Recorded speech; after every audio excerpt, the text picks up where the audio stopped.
Então podemos começar, né? Vamos dar início, então. Boa noite, gente. Eu queria agradecer a presença de todos aqui. Como o João Marcelo falou, não é um momento fácil para ninguém, está todo mundo lutando todos os dias para, né, dar um jeito de enfrentar tudo isso, mas vamos, né, lutando e conseguindo. Queria agradecer principalmente a presença de Igor, né, Lucas e a professora Ana Beatriz por estarem aqui, apoiarem o nosso projeto. O Justiça Itinerante é um projeto lindo da UFRN, que ele tem como objetivo auxiliar e prestar assistência jurídica gratuita às populações hipossuficientes da Grande Natal, não é mesmo? E a gente sempre tenta organizar ações presenciais para prestar essa assistência jurídica. Infelizmente, né, nesse período de pandemia ficou difícil, a gente até tinha planejado uma atuação para o início do ano, mas infelizmente não deu certo, até mesmo com o nosso evento presencial. Mas eu queria agradecer muito por vocês toparem estar aqui com a gente. E nesse tema também tão atual, tão importante, se Gilma quiser... e eu vou só dar algumas dicas, como quem está aqui, acho que a maioria já está com o microfone desativado, mas só para evitar interferência na fala dos palestrantes, deixar o microfone desligado, mas sintam-se à vontade a fazer perguntas no chat. A gente vai dar um tempinho também para perguntas no final. Não tenham vergonha e podem perguntar o que quiserem. Gilma, se você quiser falar um pouquinho do tema e apresentar os nossos convidados, pode falar. Sim.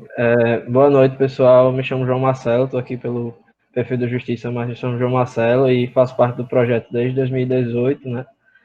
Eu queria inicialmente reforçar os agradecimentos de Anne, agradecer aos nossos convidados por terem topado estar aqui para debater esse tema com a gente, agradecer a todo mundo que está aqui presente, aos projetos da UF que nos ajudaram na divulgação e muito feliz por estarem todos aqui. Falando um pouquinho sobre o nosso evento hoje, quando nós pensamos o evento, a gente inicialmente não queria fugir do escopo do projeto, né? Queremos discutir acesso à justiça, mas, ao mesmo tempo, tratando de um tema que fosse atual no nosso mundo jurídico. Então, eu acho que a gente encontrou uma alternativa muito boa para isso, que é falar de Lautex e de inteligência artificial, e até que ponto a automatização do judiciário conversa com acesso à justiça, né? E, para isso, a gente vai contar com a presença de Igor Alexandre, né, o cofundador da Jurisintel e mestre em Direito Tributário Internacional pela Universidade de Nova York. Também vamos contar com a presença de Lucas Bezerra, advogado que atua nas áreas de Direito das Startups e Tecnologia, também Direito Empresarial e Direito Tributário. E, por último, mas não menos importante, a nossa coordenadora e professora, membro do Conselho Federal da OAB, professora Ana Beatriz Presgrave. Aproveitando, professora, se a senhora tiver alguma consideração inicial, mas caso não, a gente já passa a palavra para Igor, para ele começar, mas fica à vontade. Tenho sim, já passo a palavra para o Igor. Eu só queria dar boa noite a todas, a todos, agradecer muito ao Igor e ao Lucas, são sempre dois queridos, né? Estão sempre colaborando em todos os projetos da UFRN, pelo menos nos que eu participo, eles estão sempre super ativos e colaborativos, e não são poucos. E eu não sei se vocês sabem, queridos membros atuais do Justiça, mas quem estava falando comigo agora há pouco, o Rodrigo Chueri, foi um dos fundadores do Justiça Itinerante, e o projeto só existe por causa dele.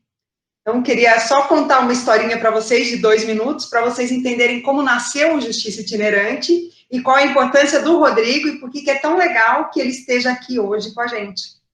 Ainda tem, né, um evento do TJ do Rio Grande do Norte, que é o Justiça na Praça. E lá em 2010, eu tinha acabado de entrar na UFRN, entrei em 2009, né, como professora. Em 2010, o Rodrigo estava fazendo prática jurídica, eu era professora da prática, e nós fomos convidados para participar do Justiça na Praça. Então, fomos com um stand do NPJ para fazer os atendimentos lá na praça. E aí, quando a gente voltou dessa experiência, que foi super legal, né, mas que durou só um dia, o Rodrigo virou para mim e falou: professora, a gente podia ter o nosso Justicinha na Praça, né? a gente podia fazer o nosso, da UFRN. Eu falei, poxa, podíamos, vamos fazer então. E aí a gente criou o Justiça Itinerante. Foi a partir dessa experiência e a partir de uma sugestão do Rodrigo. Por isso que eu acho super legal ele estar aqui hoje. E é legal vocês saberem, né, que as coisas às vezes nascem assim do acaso, né? A gente foi convidado e depois acho que a gente não foi mais no Justiça na Praça, não sei por que o núcleo deixou de ir, mas naquele momento foi fundamental, porque a gente foi, a experiência foi super legal, né, de ter a população toda lá ao nosso redor, a gente falou, não, realmente, a gente tem que ir aonde o povo está. E aí nasceu o Justiça Itinerante. Então, contada a historinha, né, de como nasceu, agradeço mais ao Rodrigo por estar aqui com a gente, e sem mais delongas aqui, vamos falar de temas super bacanas, né, de temas modernos, né, tecnológicos. Quem quer começar? Acho que é melhor o Igor começar, talvez, para falar de uma maneira mais ampla, né, genérica da tecnologia, inteligência artificial, e Só depois um minuto. das Lotex.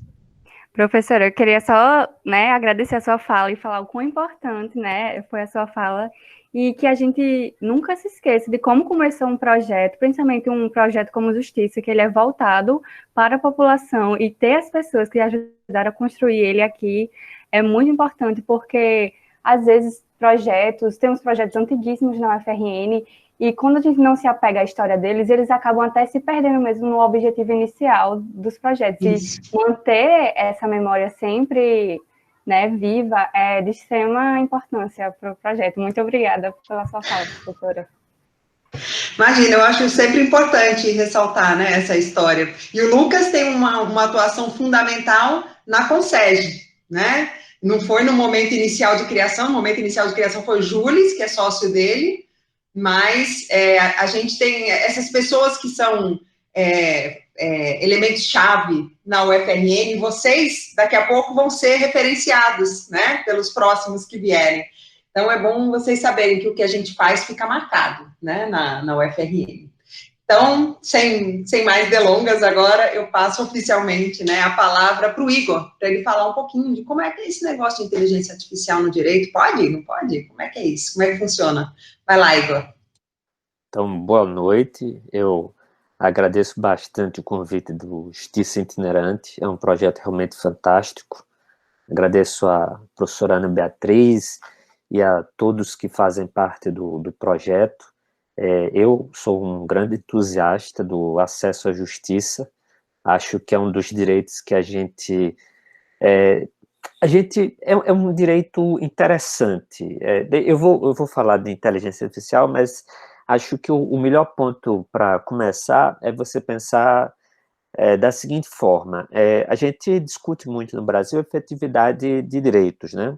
Direitos fundamentais, direito à saúde, agora está bastante em evidência, direito à educação, mas veja o caso do acesso à justiça.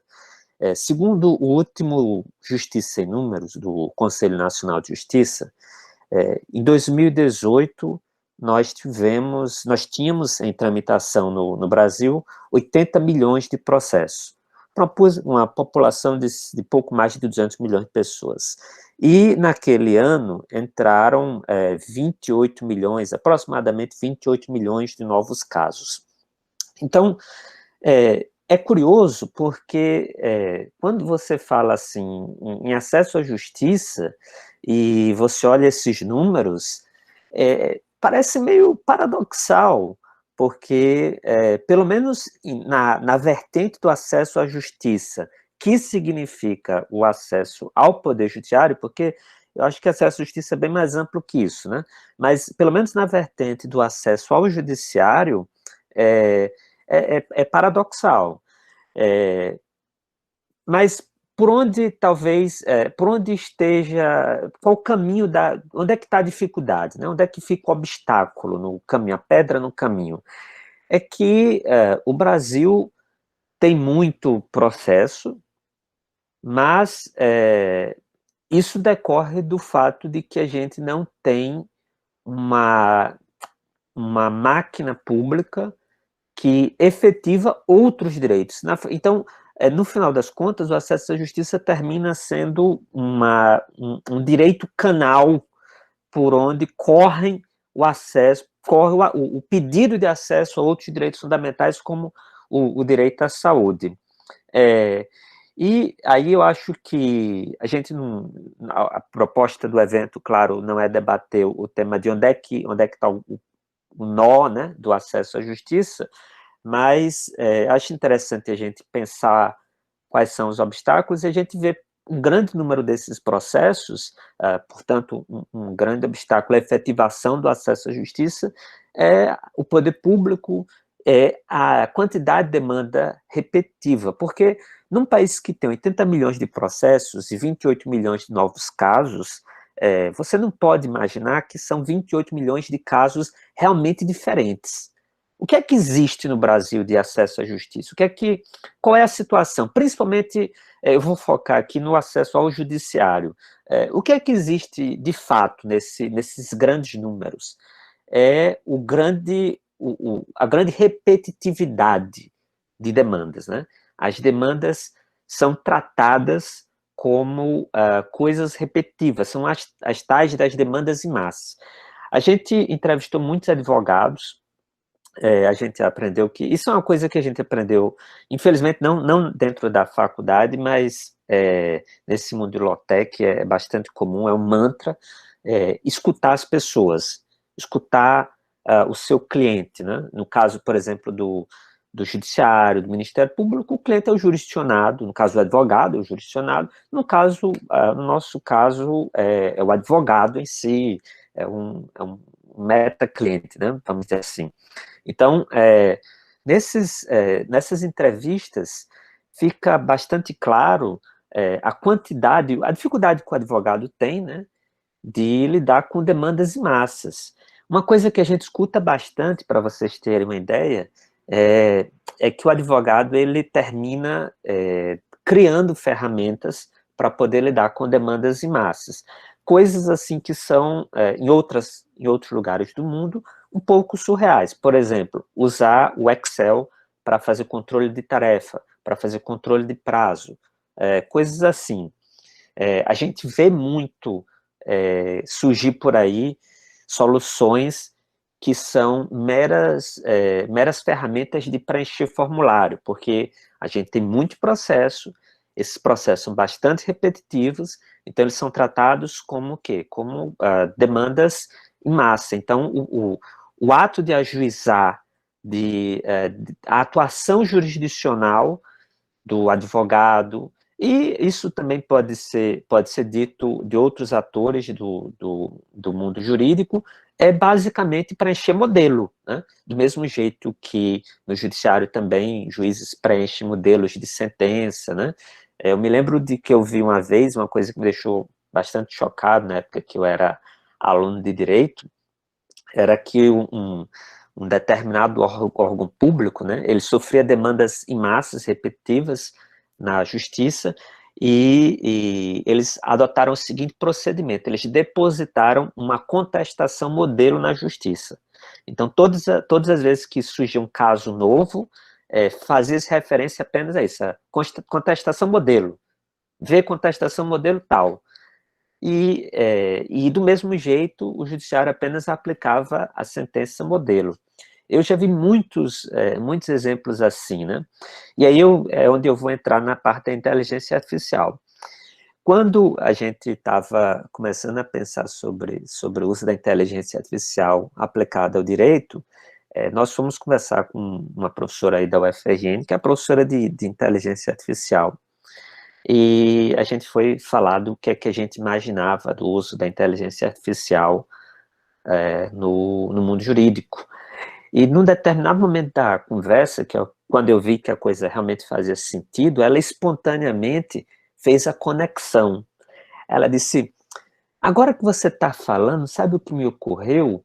Eu entrei aqui na UFRN por um processo, houve um erro no meu processo seletivo, né?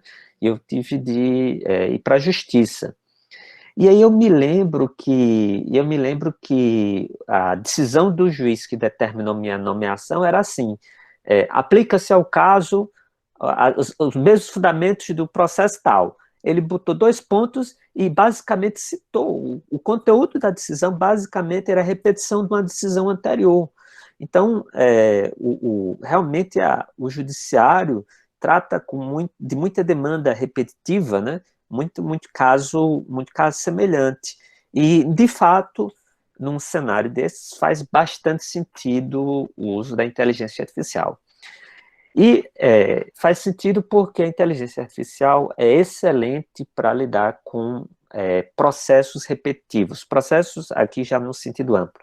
Qualquer coisa que é repetitiva, qualquer atividade que acontece bastante, principalmente se existir um grande volume, como é o caso do nosso judiciário, né? A gente tem muito processo, é um campo ideal para a inteligência artificial.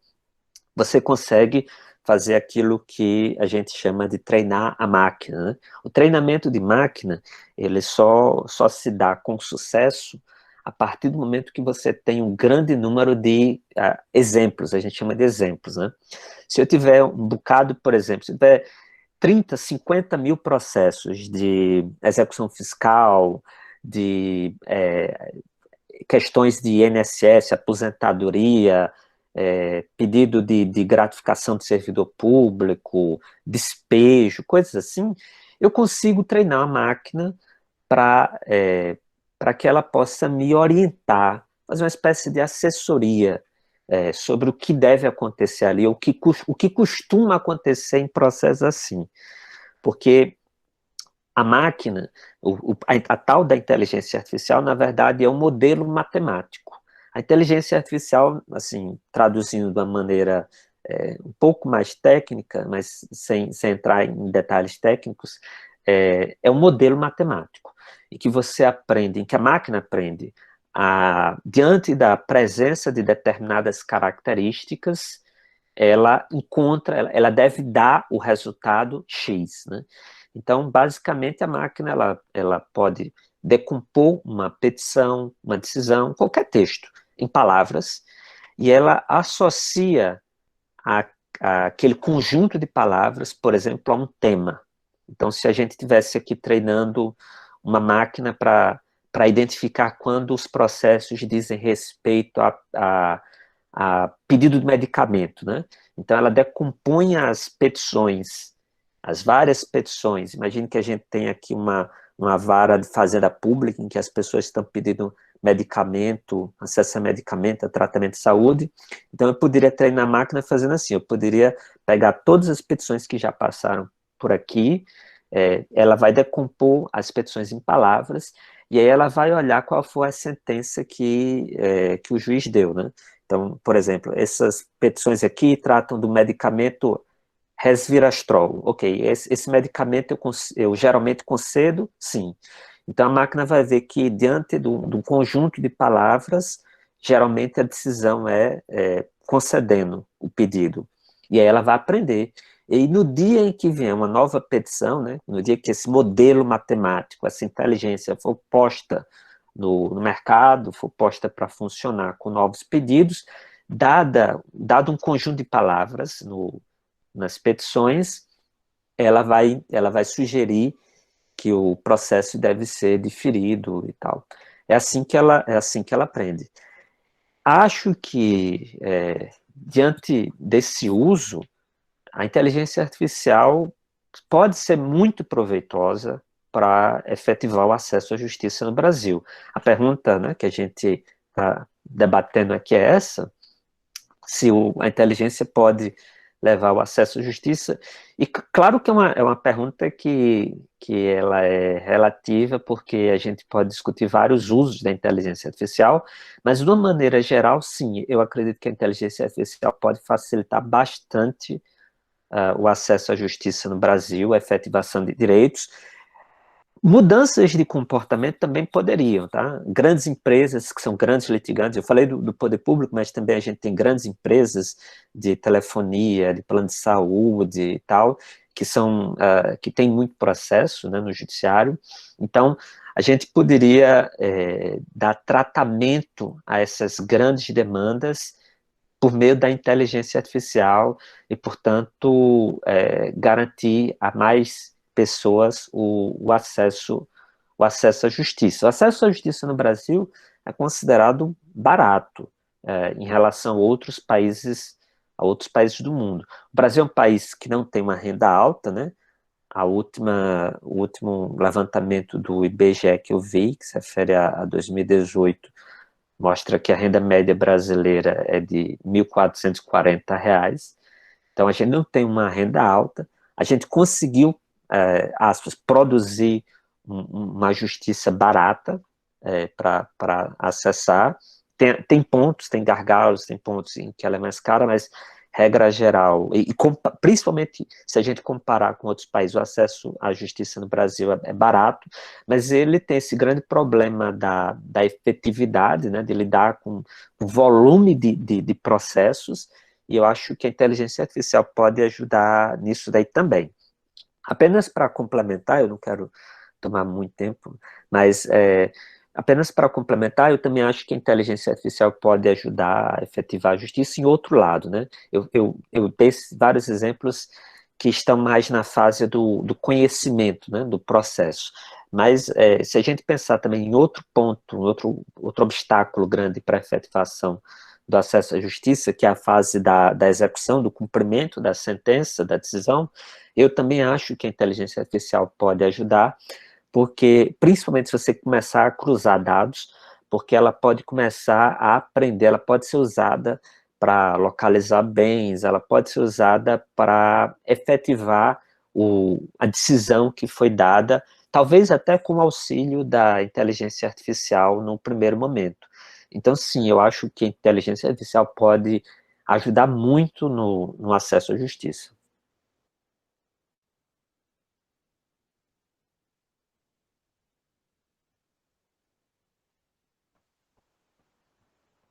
Perfeito, perfeito. Muito obrigado, Igor, pela explanação.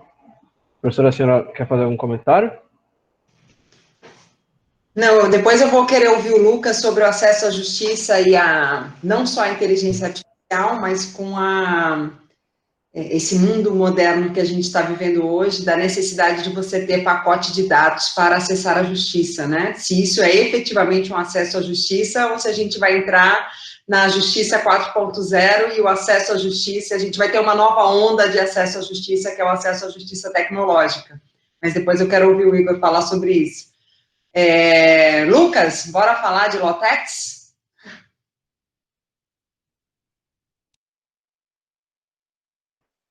Lucas, você está mutado. Microfone, isso. Pronto, agora sim. Está muito melhor ficar com o microfone fechado. É verdade. Isso do que esquecer aberto, né? Hoje teve outro desembargador passando apuros. Todo dia é uma novidade, né? As vítimas do microfone aberto. Pessoal, boa noite. Para mim é um prazer sempre poder, Ana Beatriz falou, estou dentro de todas, onde eu posso ajudar, onde eu posso dar uma mão, porque eu sei como isso é importante para a universidade, para a formação nossa.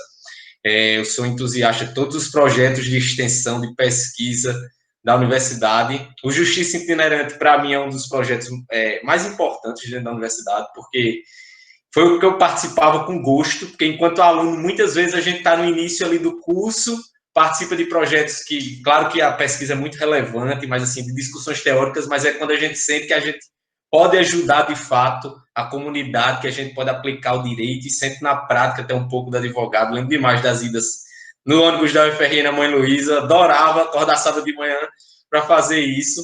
E estar aqui hoje na presença de Igor e Ana Beatriz, foram dois professores, são dois profissionais que eu admiro demais. É uma grande honra para mim, principalmente para falar de um tema que eu também sou um grande entusiasta, né, que é a inteligência artificial, que Igor é um professor, toda a vida que vocês... Sempre que eu vou falar com ele, pessoal, a regra é eu falar antes, porque Igor sempre dá uma aula e aí não, é um perigo para quem vai falar depois dele, tá? Mas, de toda forma, queria agradecer mais uma vez o convite. Muito assunto. Sempre que a gente vai falar de tecnologia e direito, assim, a gente tem uma gama de variedades de informações que a gente pode trazer. E Igor foi falando, eu fui anotando aqui algumas coisas. Antes de até mesmo de eu falar, de puxar minha fala, né, Beatriz aí falou das ondas renovatórias, que eu acho até interessante da gente tratar, porque tem muito a ver com isso. Mas Igor falou dessa questão da gente se preocupar com o fim, né, com o judiciário, quando muitas vezes o acesso à justiça tem uma problemática lá no início. que é uma pauta que eu venho batendo muito até, e falando da importância da gente pensar a justiça no legislativo já, e a gente deixar de ter menos inovação para colocar Wi-Fi em poste de prefeitura e pensar de fato como é que a gente facilita a obtenção de direitos básicos pela população de uma forma geral e como a gente pode legislar nesse sentido para que a gente não espere chegar até o final. E Igor falou da formação até também, enquanto profissional. Eu vi um tweet essa semana dizendo que todo profissional, daqui em diante, vai ser a junção da área que você atua, mais programação e mais matemática, né, e raciocínio lógico. E basicamente é isso que vai acontecer, porque hoje, nessa mudança do mundo físico, do mundo do papel para o digital, a gente tem essa série de dados que Igor falou aí, que a gente tem a chamada Big Data, né, que são baseadas nos vezes, velocidade, variedade, valor, que a gente tem essa gama de informações organizadas, ou não, né, Igor? Que aí está o trabalho de Igor aí na Jurisdintel, que é estruturar esses dados, e a gente tem máquinas com processamento e capacidade de análise desses dados. E aí o papel nosso, enquanto profissional, vai ser deixar de estar caçando pontual lá, estar caçando informações pontuais na internet de uma forma desestruturada e ensinar a máquina como é que ela vai analisar aquilo ali para me dar a informação que eu preciso. Que é basicamente o que a Jurisdintel vem fazendo hoje, né, Igor? Quer livrar a gente desse trabalho manual aí. Eu acho que em breve aqui todo mundo vai ser usuário da plataforma dele. E aí, pessoal, já feito esses comentários iniciais, eu acho que a gente falou aqui da importância de trabalhar a ideia de saber da origem das informações, né, de todos os dados que a gente trabalha e das origens das coisas. Né? Isso toda vida que a gente fala de tecnologia e acesso à justiça, muitas vezes a gente não entende como é que isso chegou ao direito, como isso alcançou o direito. E muitas vezes a gente mal sabe conceituar de uma forma direta o que é tecnologia, que basicamente é conjunto de técnica e habilidade para você atingir qualquer objetivo. Ou seja, a gente pode dizer que a primeira tecnologia talvez tenha sido quando o homem começou a inventar a roda ou fazer o fogo. E acesso à justiça, Igor trouxe também uma conceituação muito importante que tem muito a ver com tornar o direito fundamental acessível a todos. E assim, não tem como falar em acesso à justiça sem falar da famosa obra, né, de Capelletti, Acesso à Justiça, que ele fala nas ondas renovatórias, que a Ana Beatriz falou. Professora, se eu falar alguma besteira, você me corrige, viu? Fica à vontade aí. Que é interessante para a gente saber como é que a gente chega na junção do direito e da tecnologia. E toda vida que a gente trabalha nessas ondas renovatórias, a gente trabalha em cima de informações e de situações que precisam ser corrigidas dentro do direito aplicável como um todo, para que a gente, de fato, possa tornar o direito fundamental acessível a todos. E, assim, a gente tem uma série de ondas que a primeira tem a ver com a barreira econômica da justiça, né? Como é que a gente faz uma pessoa que é hipossuficiente conseguir atingir o judiciário sem precisar pagar custas. E aí veio, talvez, a defensoria pública e a justiça gratuita. A segunda onda, procura e defesa dos interesses coletivos, né? Isso que, assim, a gente teve novos instrumentos, como mandado de segurança coletiva, ação popular, que veio resolver isso. Na terceira onda, a gente já tem uma questão da simplificação mesmo da justiça, que tem a ver com a questão mesmo dos juizados especiais. Essas ondas que Capelletti bem tratou no livro foram tratadas na década de 80, quando talvez a tecnologia fosse algo muito distante de todos. Eu acho que a internet, na época, era algo extremamente rudimentar, né? Muito pouco acessível por todas as pessoas. E a gente não tinha, talvez, a visão a longo prazo da aplicação e das possibilidades que essas tecnologias poderiam trazer para o direito. E aí a gente tem muito a ver ia puxando até um pouquinho para o outro lado, que tem a ver com a questão da Revolução Industrial, que aí a gente pega esse quinto ciclo da Revolução Industrial, que tem a ver com redes digitais, softwares e novas mídias, e a gente tenta aplicar isso para o direito. Que aí talvez fosse a quarta onda que eles não conseguiram imaginar, que é a questão da virtualização e da aplicação das tecnologias no direito. E a questão da virtualização e aplicação das tecnologias tem dois liames aí que eu gosto muito de diferenciar e que é algo que a gente vê na prática, que é a questão da migração para o digital, que é basicamente eu sair do mundo físico, deixar de ter meu escritório na rua, deixar de atender meu cliente por carta, atender fisicamente e ter um site, de eu me posicionar digitalmente, sem aplicar tecnologia em si, a justiça. E, de fato, tem essa questão da da aplicação das tecnologias, dessas novas ferramentas na atuação do advogado e do judiciário como um todo.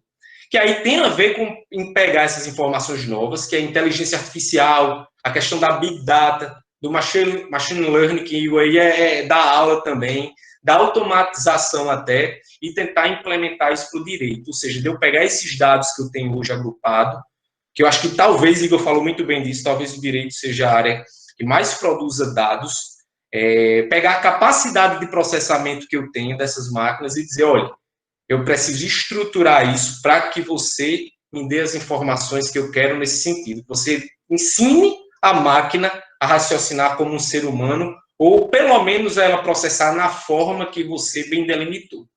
E essa é uma das atuações que a gente tem. Toda vida que a gente vai falar de tecnologia e direito juntos, eu gosto muito de dizer que eu gosto de separar nessas três áreas para que fique mais claro. Eu tenho a tecnologia aplicada ao direito, que aí entram as famosas law techs e legal techs, que eu tenho uma série de problemas na área jurídica. Eu tenho dados que não são processados, eu tenho informações que não são mapeadas da forma correta, eu tenho trabalhos que ainda são muito manuais e que poderiam ser operacionalizados de uma forma técnica, e eu venho agregar a tecnologia para resolver esses problemas. Eu tenho a atuação do direito para resolver os problemas da tecnologia, que aí eu gosto de dizer como direito das startups ou para as startups, são essas novas empresas que trabalham com base em sistemas inovadores, inovação ou disrupção, criando algo totalmente novo. E isso tem muito a ver com o novo direito, porque muita relação vem sendo constituído, herdado até mesmo do direito norte-americano e europeu, e a gente tem que fazer aí um malabarismo para tentar agregar aí ao direito processual brasileiro. Eu não sei nem como é que a professora Ana Beatriz vê isso. Tem muita gente se agarrando na questão aí da lei da liberdade econômica, né, que vem facilitando a questão mesmo das relações. E a terceira é da aplicação da inovação ao poder judiciário. Como é que eu tento aplicar essas inovações para o poder judiciário como um todo, pessoal?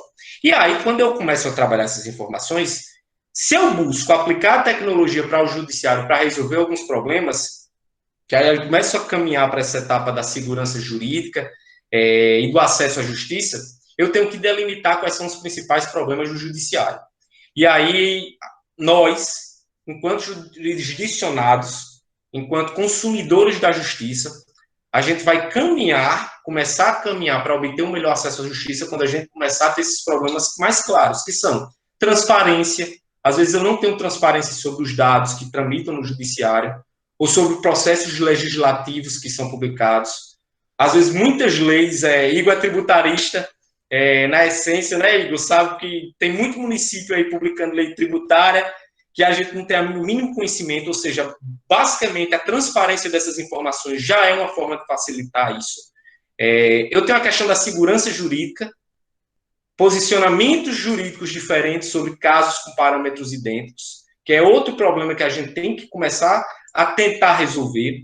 Eu tenho a questão da morosidade do judiciário, que é um grande problema que a gente tem, diante do elevado número de demandas que nós temos em nosso judiciário. Ele falou no início que é um número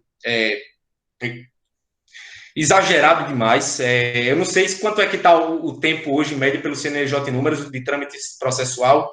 Acho que é 4 anos e meio, né, Igor? Depois, se puder, você confirma isso.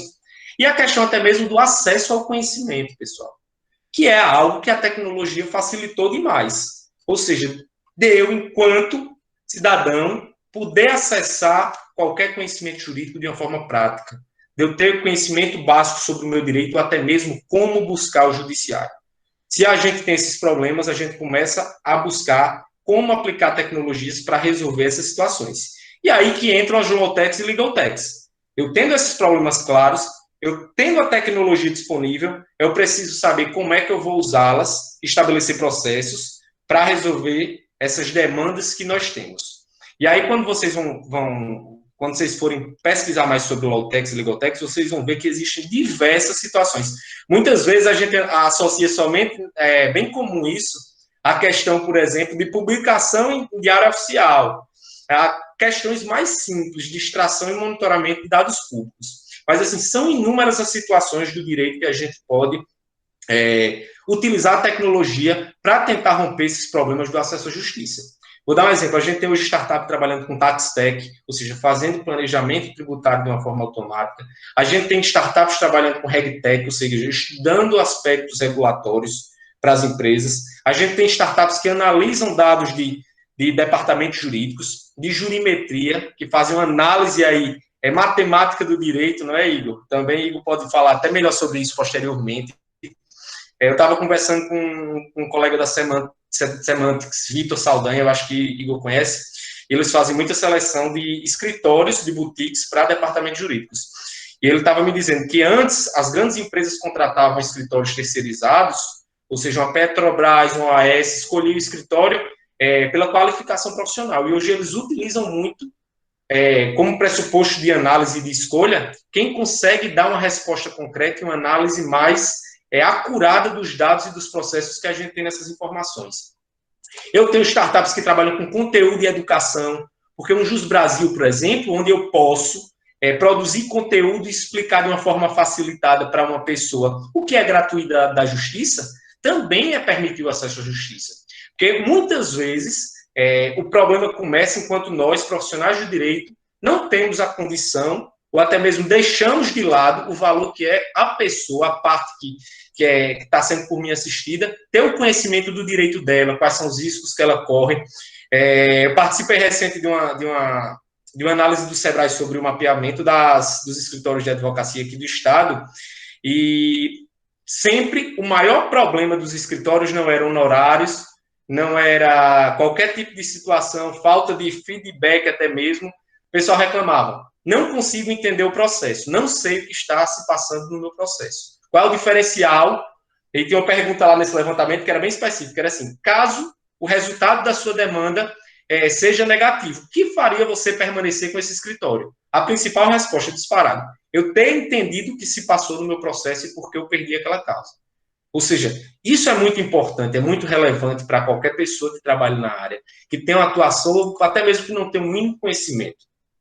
Ou seja, quando a gente tem esses problemas e começa a aplicar essas tecnologias dentro desses diversos cenários que a gente tem da atuação das Lawtechs e Legaltechs, a gente busca tudo isso com o quê? Algumas situações específicas. O advogado, ele deixa de ser meramente uma máquina, eu deixo de perder tempo pesquisando jurisprudência, fazendo Ctrl-C, Ctrl-V em cópia, levando tempo para protocolar um processo e ganho mais tempo na humanização da demanda, de estudar o processo daquele cliente, de me preocupar com ele, de explicar aquela situação.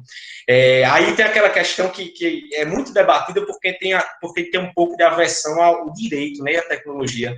Muita gente tem medo e diz: a tecnologia vai roubar o papel do advogado, vai roubar o trabalho do advogado. Na verdade, não, ela vai otimizar o seu trabalho. Ela só vai fazer a gente voltar para o status quo ante, que era para a gente nunca ter saído. Que é o que? Eu ser a figura que vou proteger o direito daquela pessoa e vou ter a capacidade de me preocupar com o que importa para o direito, para a consecução do direito. E vou deixar de ser uma máquina. Isso é muito importante. Nessa nova era aí até mesmo de marketing em rede social, essa questão da humanização é muito relevante. Eu acho que esse é um dos principais papéis da implementação das Lawtechs e Legaltechs ao direito. Fazer com que o advogado perca tempo ao desenvolvimento daquelas soluções que de fato importam para o cliente e para a pessoa que ele está acompanhando. E aí, quando eu trato dessas tecnologias para o judiciário, a gama é imensa. Por exemplo, eu posso ter processos mais céleres, utilizar tecnologias para acabar com a morosidade ou até mesmo diminuir a morosidade do judiciário. Lucas, de exemplo, a gente tem o famoso robô Elis, né, do Tribunal de Justiça de Pernambuco, que, por exemplo, analisa a ocorrência de prescrição e decadência dentro do processo de execução fiscal, permitindo que o juiz profira uma sentença de ofício, quando muitas vezes isso talvez devesse demorar uma vida, gerando custo para a justiça e gerando problema mesmo para o cidadão, porque está sendo executado, para a parte que está sendo executado. Eu tenho um robô Vitor do STF, que faz análise dos recursos extraordinários e analisa de forma automática se aquele recurso se enquadra em algum dos que está na corte para julgamento, sobre o instrumento jurídico da repercussão geral, ou seja, tudo isso visa resolver o problema da morosidade do judiciário, fazendo com que a gente tenha uma resposta para a minha demanda mais rápida e facilitando o acesso à justiça. Eu tenho a questão mesmo de tornar mais comunicativa a justiça, ou seja, de facilitar a comunicação com o cidadão, que aí não tem como falar disso, né, professora Ana, sem falar de Marco Bruno, professor Marco Bruno, que vem fazendo um trabalho excelente na Sexta Vara, implementando legal design e visual law para facilitar qualquer tipo de comunicado com as partes, explicar como é que funciona o processo de execução, que é algo muitas vezes é muito interessante. Às vezes um mandado lá que é padrão, que é um passo a passo específico, a gente vê aquelas letrinhas miudinhas, se assusta logo, não sabe o que fazer. Quando a gente vê aquilo ali mais humanizado, de uma forma mais didática, mais visual, se torna muito mais agradável e menos até assustador, né, para a parte que está recebendo aquela notificação, aquela intimação, aquela citação, independente do que seja. Ou seja, essa questão da comunicação, do acesso, da facilidade da obtenção de informações, que hoje em dia vem sendo muito preceituada pelo Visual Law e pelo Legal Design, é muito importante também. E aí a gente tem também até mesmo essa questão da objetividade na análise e da acuracidade da análise, da gente permitir decisões mais pontuais, mais objetivas sobre casos específicos, evitar aquela situação esdrúxula que muitas vezes a gente não consegue explicar para um cliente, porque uma decisão no mesmo processo teve a decisão A para fulano de tal e B para fulano de tal. E aí, assim, são esses problemas, esses problemáticos e essas soluções que as Lawtechs, Legaltechs e tecnologias vêm para facilitar o acesso à justiça.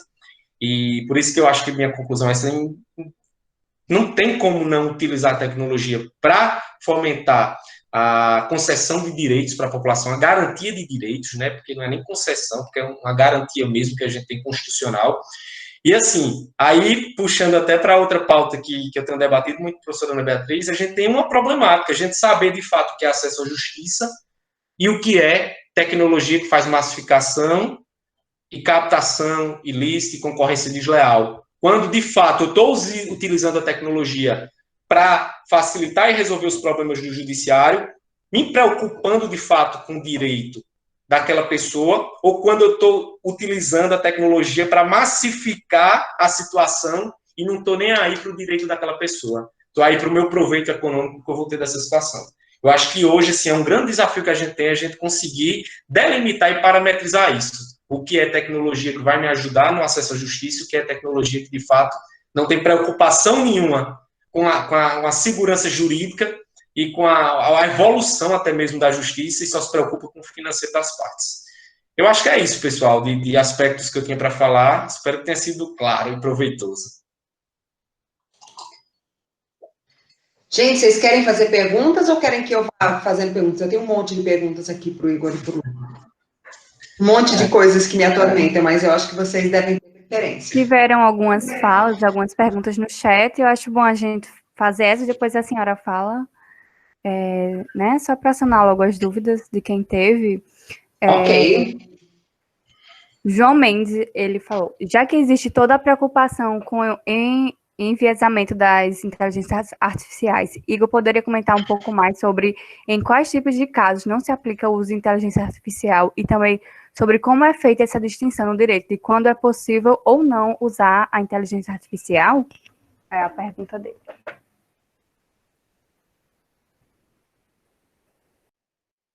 Ok. Muito bom. Deixa eu só fazer dois comentários. A professora Ana Beatriz falou da questão acho que do 4G, do acesso à banda larga, né? Eu acho, é um debate muito interessante, mas vai vir um debate mais interessante ainda, eu acho, nos próximos anos, que é o tal do 5G. O salto desses Gs aí é bastante impressionante, tá? Para vocês terem uma ideia, o que se aposta no mundo é que o 5G vai mudar completamente a relação que a gente tem com a tecnologia. E, pelo menos, as primeiras ondas de impacto do 5G devem chegar já nos próximos anos. A gente pode depois falar mais disso. Outra coisa que, no sentido do que o Lucas estava falando, muito interessante, é que, assim, muita coisa do impacto, do acesso à justiça pode ser feito sem necessariamente a gente apelar para a inteligência artificial. E eu já posso até entrar um pouco na resposta à pergunta. Mas vejam só que coisa interessante. A gente sempre entrevista gente, né? Uma coisa que eu aprendi e passei a gostar bastante. Sempre conversar, sempre fazer entrevista. E uma coisa que está surgindo bastante nas últimas entrevistas que a gente faz com advogados é o uso do WhatsApp. O WhatsApp, eu diria que hoje é a segunda ferramenta mais importante para os advogados. O primeiro é o processador de texto e o segundo é o WhatsApp. Por quê? Porque tem uma grande onda de gente querendo informação processual e recebendo isso por meio do WhatsApp. Então, vários advogados relatam para a gente, quando a gente pergunta, a gente faz uma entrevista padrão, assim, tem sempre as mesmas perguntas, e tem uma pergunta lá que é assim, quais ferramentas você mais usa para o seu trabalho? Eles sempre falam, em um determinado momento, WhatsApp. Aí a gente pergunta, por que o WhatsApp? Aí eles sempre dizem, porque é o meio de manter informado os meus clientes. Então, veja que não tem nada de inteligência artificial. Poderia ser uma inteligência artificial, né? Porque você poderia ter um bot lá funcionando por trás do WhatsApp e alimentando as pessoas com movimentação processual, com informações sobre o que é que vai acontecer. Imagine que, por exemplo, sai uma decisão do juiz, né? Sai uma sentença, né? E aí o bot lá captura a sentença e passa uma mensagem para a parte, dizendo, ó, você perdeu o processo, você deseja que o advogado protocole um recurso? E aí lá, sim ou não, ele aperta o sim e tal, aí depois de apertar o sim, o bot já continua. Pois então, o advogado vai protocolar um recurso, deve durar cerca de 3 meses até que o tribunal julgue, blá, blá, blá, e depois disso ainda será possível recorrer e tal. Quer dizer, poderia até explicar para a parte o que poderia acontecer. Sobre, então, o que é que não dá certo para a inteligência artificial fazer? Coisas bem específicas, coisas que são, aliás, coisas bem específicas no sentido de coisas que têm pouca amostragem, trabalhos que são bastante peculiares, né? Porque, como eu disse, para você treinar uma inteligência artificial, você precisa de muitos exemplos, tá? É por isso que grandes empresas de tecnologia, como Google, Facebook, eles querem muito acesso a dados, e quanto mais assim, clientes, mais usuários estão dentro do Facebook, estão usando o Gmail do Google, mais eles gostam, mais esses sistemas melhoram, porque quanto mais interação você tem dentro daquela plataforma, você gera mais exemplos para a máquina poder aprender. Então, se você tiver numa área bastante peculiar, bem concentrada, sei lá, direito concorrencial na área da aviação militar, de jatos, caça, uma coisa bem particular, vai ser difícil a inteligência artificial entrar aí, por enquanto, porque você não tem como treinar bem máquinas para esse tipo de atividade. Hoje em dia, regra geral, a gente precisa de, no mínimo, 500 exemplos para treinar uma máquina. Mas isso não é o recomendado, tá? 500 exemplos você pode treinar uma máquina e ela ficar enviesada, tá? O enviesamento, eu vou considerar 2 tipos de enviesamento pela sua pergunta. Um é quando a máquina ela é mal treinada, porque se você der para a máquina um conjunto curto, pequeno de exemplos, para ela aprender, ela se torna, como é que eu posso dizer, enviesada no sentido de, ela se torna viciada, certo? Ela aprende muito bem aqueles exemplos, mas quando você usa para um caso novo, uma situação nova, ela falha gritantemente, ela falha mesmo, certo? Então, se eu tivesse aqui apenas 10, se eu desse para a máquina 10 processos de cartão de crédito, discutindo dívida, superendividamento, a máquina, com certeza, depois de várias interações, iria aprender a identificar o que cada caso era. Mas quando chegasse o 11º, que ela nunca viu, ela ia errar, porque ela foi treinada num conjunto muito pequeno de exemplos.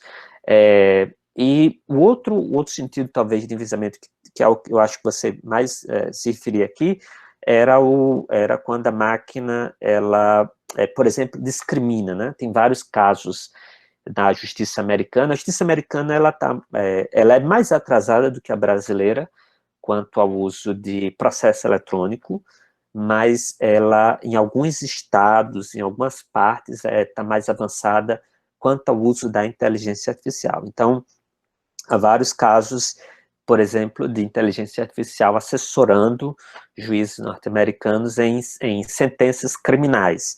E um dos casos bastante famosos que vocês podem encontrar por aí é de uma inteligência artificial que ela sugere se a pessoa deve ter progressão de regime ou não.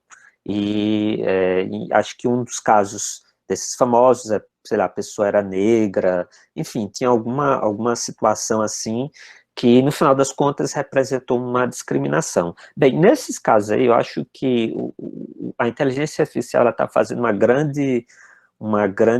está trazendo um grande benefício, que é, na verdade, tornar explícito o viés, a discriminação que existe no ato humano, porque a inteligência artificial, ela não criou a discriminação, ela apenas reproduz. É como se você culpasse uma criança porque os pais ensinaram ela a ser racista, né? Você tem um conjunto, sei lá, de alemães arianos da década de 30, da época do nazismo, e eles ensinaram que judeus, sei lá, negros são pessoas inferiores. E a criança passa a reproduzir aquilo dali, e você culpa a criança e não pai. É mais ou menos isso. O viés que a inteligência artificial tem é o viés do ser humano, é o viés que está dentro dos dados e que às vezes é tão sutil que o ser humano nunca notou.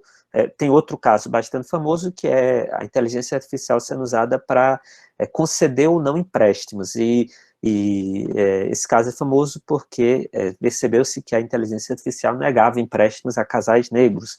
Então, por que a inteligência está discriminando casais negros? É porque os gerentes do banco que produziram aqueles contratos, na verdade, não concediam empréstimos a casais negros na mesma proporção de casais brancos.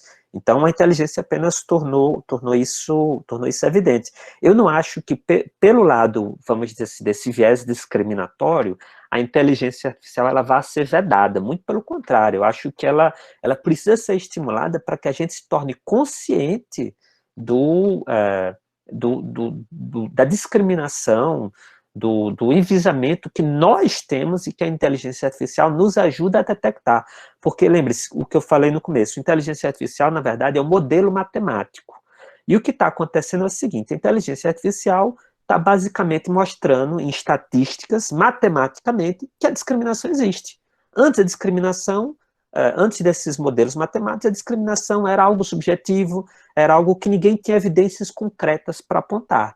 Quando você treina um modelo matemático que mostra, literalmente, por A mais B, que existe discriminação, basicamente você acaba com o argumento da pessoa. Não tem como negar, você pode achar que não discrimina, mas está aqui matematicamente colocado que existe discriminação. Então, nesse ponto, eu acho que a inteligência ela não deve ser desprezada, muito pelo contrário, ela deve ser convidada sempre.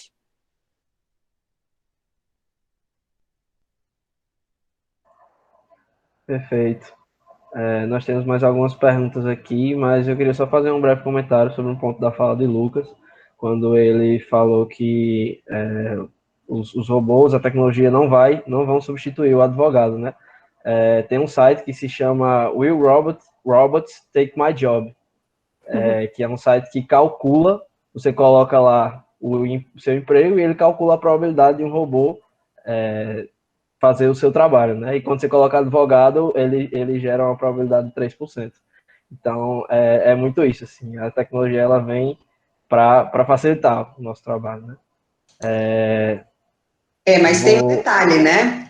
Ela vem para facilitar, mas para facilitar o trabalho intelectual. O advogado, que hoje trabalha só com causas repetitivas, fazendo aquilo que o Igor falou no começo, recortando e colando, foi o Igor ou o Lucas que falaram, recortando e colando, e fazendo peças, por exemplo, contencioso de massa, esse cara está desempregado, ele esquece.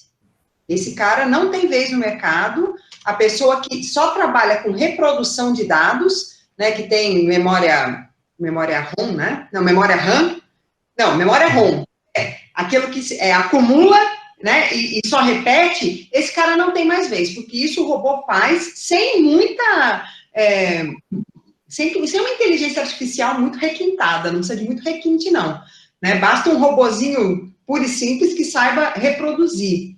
Agora, esse trabalho que a gente faz de analisar, encontrar soluções, de ter essa empatia na solução, né, de conseguir construir caminhos novos, eu tenho minhas dúvidas. Depois eu queria até ouvir o Igor me dizer se essas redes neurais das inteligências artificiais, se elas têm capacidade de compreensão de novas situações e de realizar, por exemplo, é uma das coisas que me angustiam, por isso que eu falei, eu tenho muitas angústias aqui, vocês me colocaram no lugar errado, que é para falar com dois caras que manjam tudo desse tema, e eu tenho muitas angústias, e uma das minhas angústias é justamente dessa utilização que está sendo feita da inteligência artificial, por exemplo, no STF, com o Vitor, eu quero saber se as redes neurais de diversificar, por exemplo, um determinado precedente em termos de circunstância de situação jurídica que não se encontre exatamente dentro daquela circunstância em que foi a da formação daquele precedente. Vou dar um exemplo. Você tem... vou pegar um caso tributário, que é a sua área, para você me dizer se isso é viável ou inviável, e depois a gente vai para uma área maior. Tributário. O STF decidiu, em muitos casos, que não cabe, teve uma decisão padrão, que não cabe o ICMS na base de cálculo da PIS/COFINS, por exemplo. Que não poderia ter ISS na base de cálculo da PIS/COFINS. Essa rede neural é capaz de fazer a diferenciação e a comparação para entender que se trata de uma situação análoga e que eu deveria aplicar o precedente do ISS na situação do ICMS? Ela é capaz de fazer esse tipo de comparativo? Porque se ela não for capaz, a gente vai entrar numa situação de amalgamento, né, de decisões judiciais que nunca vão ser superadas, nunca vão ser ampliadas e nunca vão ser adaptadas às novas realidades. Porque isso, o ser humano é capaz de fazer, mesmo o enviesamento do ser humano, né, aquele viés de confirmação, ele consegue superar a partir das relações humanas, né, da vida em sociedade, do aprendizado de coisas novas, né, a partir de outras pessoas. E as máquinas, talvez elas fiquem confinadas, né, num aprendizado daqueles mesmos membros, daquelas pessoas, e não tenham esse input, né, de diversidade. O que você tem a me dizer, Igor? Você acha que isso é possível? Porque isso me angustia demais. Professora, eu acho que um ponto que a gente não pode esquecer, principalmente nesses processos que são mais delicados, processos que vão para a Suprema Corte, é que existe no ato de decidir um lado político, né? Então a consideração política, eu acho que a máquina nunca vai conseguir fazer, ou pelo menos não em muitos anos, muitas décadas. Agora, apontar que existe uma alta probabilidade de, dado um conjunto de argumentos X, a decisão aplicável ser Y, sim, eu acho que a máquina tem condições e ela vai fazer isso. Redes neurais bastante complexas podem apontar que, dado X, um conjunto X, é altamente provável que ocorra Y. Porque, assim, um ponto de, vamos dizer, transição entre o pensamento humano e o pensamento da máquina é que a gente, aqui no direito, está pensando em conceder ou negar o pedido, em julgar procedente ou não, mas a máquina, na verdade, ela trabalha apenas com probabilidade, né? Então, quando você joga, por exemplo, um conjunto de casos para a máquina, ela vai dizer que aquilo é 83,7% X e 10% Y, coisas assim. Ela vai, na verdade, lhe dar um cálculo, porque, como eu disse, é tudo um modelo matemático. Então, o modelo matemático vai apontar que, dado um conjunto de fatores, o fato de que ambos são impostos, ambos estão sujeitos a uma legislação que é muito parecida, estão sujeitos ao mesmo conjunto de princípios jurídicos, né? Então, a máquina consegue deduzir que como os pressupostos são iguais, a conclusão lógica deveria ser, muito provavelmente é igual. Agora, vão entrar aí critérios políticos, critérios do peso federativo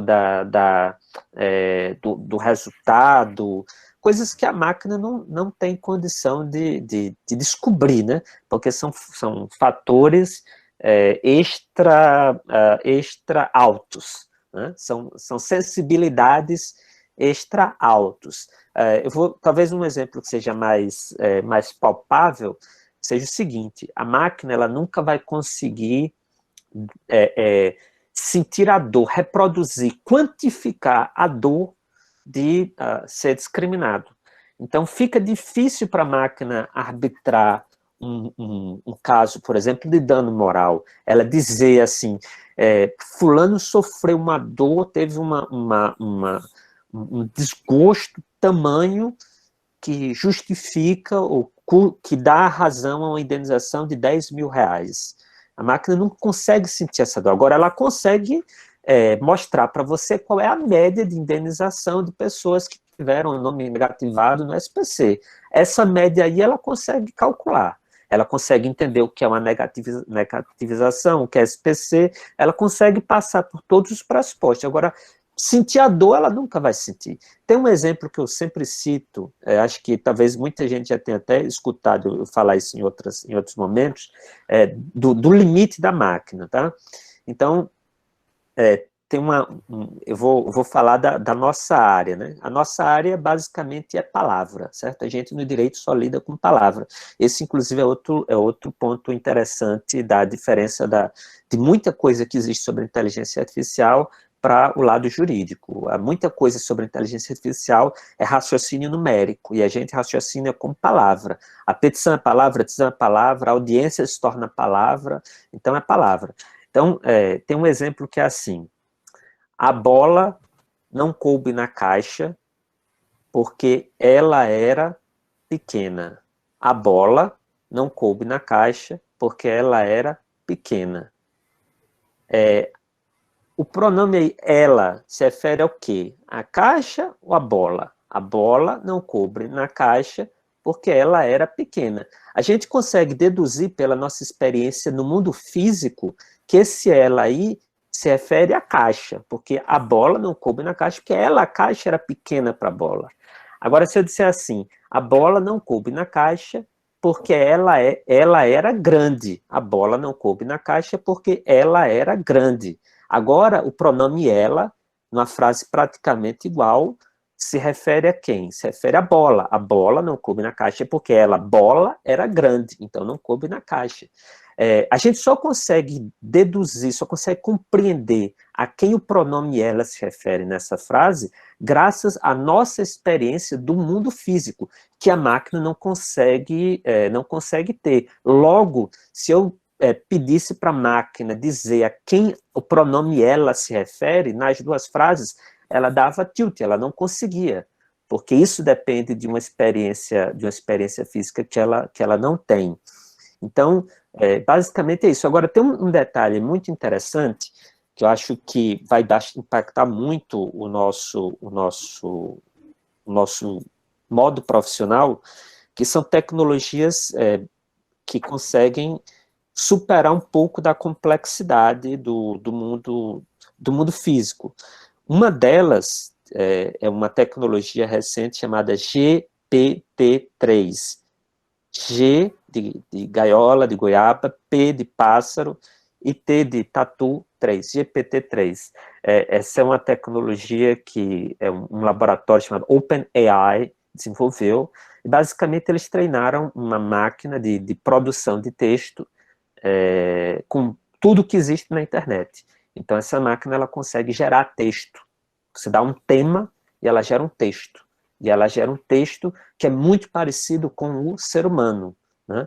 Porque o raciocínio humano é um raciocínio muito peculiar, mas a gente vai ter uma grande mudança no mundo no dia em que o texto feito pela máquina reproduzir um raciocínio muito peculiar. E esse GPT-3 está no caminho, ainda não chegou lá, mas ele está no caminho de reproduzir esse tipo de pensamento. E onde, por exemplo, isso pode impactar a área jurídica? É que, quem sabe, dependendo de como essas coisas progredirem, você pode ter um dia, e aí a gente pode ver a questão do acesso à justiça, né? Você pode ter um dia um site em que a parte, ela coloca lá, meu nome foi negativado no SPC, quero dano moral. E a máquina gera uma petição para ela.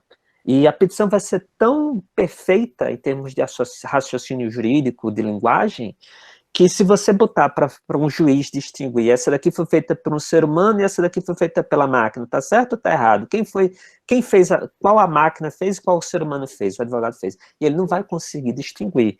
É nesse caminho que hoje a gente está. Mas isso já é possível, não é não, Igor? Mais ou menos. Essa petição é possível. E a da máquina vai ficar melhor, né? Porque o modelo não vai ter português, não vai ter erro de concordância, ela já vai ser treinada para isso, né?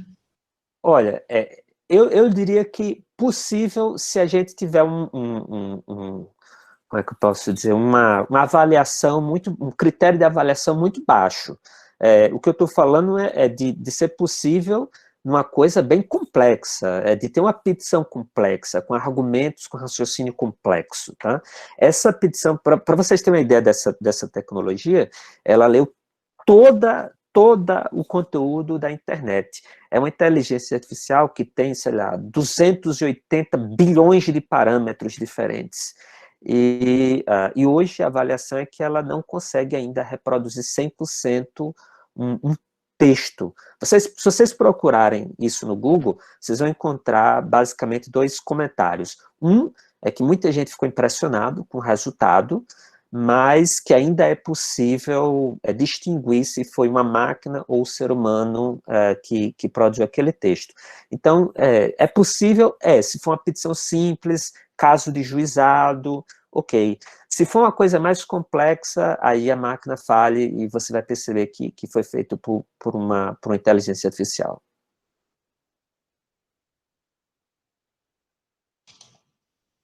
Perfeito. Pergunta agora que essa aqui é para o Lucas, né? Que tem aqui, que é uma direcionada para o Lucas. Ó, você conhece alguma ferramenta que facilite efetivamente essa comunicação entre o advogado e o cliente acerca dos processos? Tive contato com algumas ferramentas que facilitavam a comunicação por meio de relatórios, por exemplo, mas que demandavam um tempo relevante, principalmente considerando o número substancial de processos para fazer esse registro e traduzir os atos processuais para os clientes. Eita, boa pergunta. Eu acabo me perdendo. Eu vou anotando aqui para comentar e me perco nos comentários. Tem 2 coisinhas antes de responder essa pergunta, Ana, que eu queria comentar. Tem a ver com essa discussão excelente comigo sobre a questão de rede neural e que eu tentando aplicar aspectos práticos de alguma experiência que eu tive com alguns clientes aqui do escritório. Uma de uma startup que trabalha para facilitar a diagnóstico médico, que eu acho que se aplica muito a essa questão da decisão do judiciário, né? A grande sacada, talvez, de que nós, advogados, nós juristas, não vamos ser substituídos, porque tem essa questão entre a decisão e a sensibilidade necessária a ela. Ou seja, sempre que a gente trabalha com tecnologia para o direito, a gente tem o quê? A análise desses dados para a apresentação de um indicativo. Ou seja, ele vai dar um indicativo que aí somente o ser humano vai ter a sensibilidade de parar para analisar e dizer, de fato, essa decisão é mais interessante para esse caso. De fato, não. Que assim, eu fiz essa analogia porque era justamente uma preocupação que eles tinham. Como é que a gente vai dizer, colocando lá as informações da anamnese do paciente, se o diagnóstico vai ser a doença A, B ou C? Eu disse, não é a tecnologia que vai dizer isso. Vocês vão apresentar o link indicativo e aí o médico vai ter essa capacidade de fazer a análise mais direta do caso. E a outra sobre a questão mesmo do advogado, né, da gente ser substituído enquanto advogado que trabalha com demanda em massa. E uma preocupação que, assim, de fato, quem trabalha só fazendo o manual vai se acabar. Agora, quem trabalha com tecnologia costuma ver que talvez sejam as empresas que mais se preocupem com a boa assessoria jurídica por trás. O pessoal que está desenvolvendo lá o Tech e Legaltech, Igor sabe bem disso, talvez sejam os que mais têm preocupação com a existência de uma boa assessoria jurídica por trás do negócio. Por quê? Porque a gente está evoluindo direito. A gente está trabalhando as discussões jurídicas. A gente precisa ter esse pensamento analítico e para frente. Outro exemplo prático aqui. Aplicativo de entrega de delivery. A gente tem uma série de discussões jurídicas que são vinculadas a essa gama desse novo negócio, como, por exemplo, caracterização do regime trabalhista dos empregadores. Agora, não sei se vocês estão acompanhando, os estados estão querendo colocar as plataformas de intermediação como responsáveis solidárias do pagamento do ICMS pelos vendedores. A gente tem uma questão mesmo da emissão de nota fiscal. O que é que acontece? Muitas vezes o meu fornecedor me paga 400 mil reais para a minha startup e eu tenho que pegar ali aqueles 400 mil, repasso 300 mil para os motoboys, ficam com 100 mil. E aí ele quer a nota fiscal cheia, eu não sei como é que eu faço isso. Por quê? Se eu emitir a nota fiscal cheia, eu vou ter que pagar o tributo sobre ela. E se eu não emitir a nota só sobre os 100 mil que era devido para mim, o meu fornecedor não vai aceitar. Ou seja, a gente tem que pensar nessas estruturas jurídicas, nos riscos, para que o negócio seja bem sucedido. Se você está pensando em trabalhar fazendo mais do mesmo, com certeza sim vai ser uma preocupação para você. A tecnologia. Agora, de fato, para quem vai fazer um trabalho analítico, de estudo e pensar para frente, o mercado ainda é muito amplo. E aí, Ana, puxando para a pergunta, se existe alguma ferramenta tecnológica que facilita a comunicação entre advogado e cliente, eu vou voltar até para algo que Igor falou lá no início, que é algo que é muito discutido no cenário de startups. Inovação boa é inovação simples, porque inovação boa é aquela que as partes utilizam e aderem. O que é que a gente percebe? E aí eu não sei se Igor vai ter a mesma perspectiva que eu. A gente tem uma série de ferramentas hoje já interessantes, como o WhatsApp, e talvez a maior inovação que você faz seja com base na linguagem que você utiliza para se comunicar com o seu cliente. Ou seja, na implementação de outras tecnologias agregadas ao que a gente já tem, como, por exemplo, a utilização de um chatbot dentro do meu WhatsApp, integrado à minha rede social, para facilitar a minha comunicação. Ou talvez ao simples trabalho que eu tenha de simplificar o que está se passando no processo para o meu cliente. Tem algumas ferramentas que fazem isso, voltando para a pergunta técnica. Geralmente, essas plataformas de gestão processual têm umas áreas de login para o cliente, que permite que o cliente tenha acesso às movimentações processuais, publicações, ou até mesmo a comentários que você faça, numa linguagem mais simples, mas isso dá um trabalho muito grande. E o que eu percebo até aqui pelo escritório, pela experiência e discussão com outros colegas, é que, em regra, o cliente não utiliza isso. Não adianta de nada, às vezes, eu contratar uma tecnologia, desenvolver um aplicativo no meu escritório, se o cliente não vai utilizar. Se ele vai, da mesma forma, como sempre, me perguntar pelo WhatsApp ou me ligar. E aí eu não resolvi o problema dele da comunicação se eu manter o mesmo problema que eu tenho desde o início. Repassando um comunicado, repassando uma decisão integral, sem explicar para ele, às vezes, só o que está lá no dispositivo, que é o que interessa para ele, e deixando claro que o juiz chegou naquela decisão. Ou seja, eu acho que, assim, tem algumas ferramentas, toda ferramenta de gestão processual, a maioria delas tem alguns sistemas que concedem logins para o cliente, ou algum tipo de ferramenta específica, que você possa colocar um comentário do lado que o cliente tem acesso, ou que ele receba aquelas movimentações automaticamente por e-mail. Mas as que eu acho que são mais interessantes é, de fato, ter uma rotina de comunicação processual pelo que o cliente já tem acesso, em uma linguagem simples. E algo que eu gosto é algo que o Igor deu exemplo, que é a utilização de chatbots, ou seja, de robôs que permitam a automatização de algumas etapas do seu negócio, para que pelo menos você receba essa informação mais mastigada e não tenha o trabalho de parar para passar a informação. Mas tem, então resumindo aqui, tem mas não são utilizados, acho que não são 10% utilizados em comparado ao que a gente já tem, que é o WhatsApp e o telefone.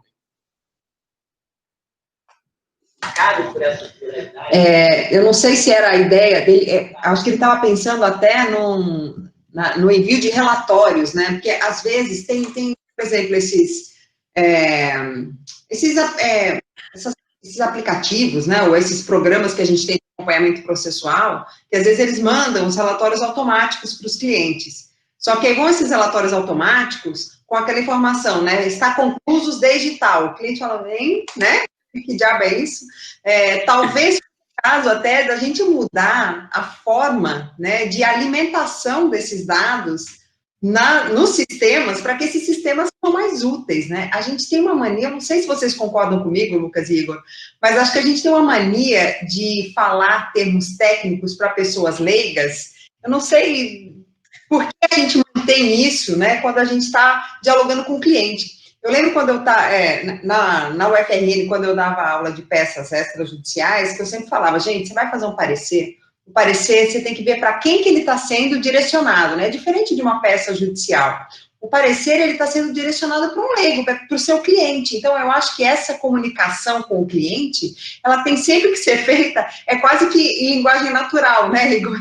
A gente sai de uma linguagem de máquina, que é a nossa linguagem, que é a linguagem técnica, e vai para uma linguagem natural, né, para uma linguagem do dia a dia, né, aquilo que as pessoas são capazes de entender, falar daquilo que a gente está falando agora, porque falar termo técnico, para quem não é da área jurídica, e a gente passa 5 anos dentro da faculdade, a gente sai achando que a gente está do mesmo jeito que entrou, mas não está, né, a gente sofreu uma transformação enorme, e o nosso vocabulário muda.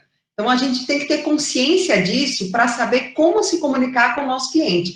Então, talvez utilizar melhor as ferramentas que já existem, né, esses relatórios que saem automáticos dos nossos sistemas, seria alimentar esses sistemas de uma maneira diferente, né, alimentar com informações que já sejam facilmente deglutidas, né, pelo nosso cliente, porque aí o relatório ele vai automático, né? Esses relatórios automáticos de respostas automáticas, eles vão, mas com uma linguagem diferente, né? Uma linguagem mais palatável, né? Para o nosso cliente, porque a nossa linguagem é difícil, ela não é tão palatável assim quanto a gente pensa, né? A linguagem técnica, ela tem uma razão de ser, que é facilitar a comunicação, mas ela só facilita quando a gente está entre aquelas pessoas que entendem, né? Senão ela complica a nossa comunicação. E aí, essas ferramentas de legal design, né? Elas começam a fazer todo sentido.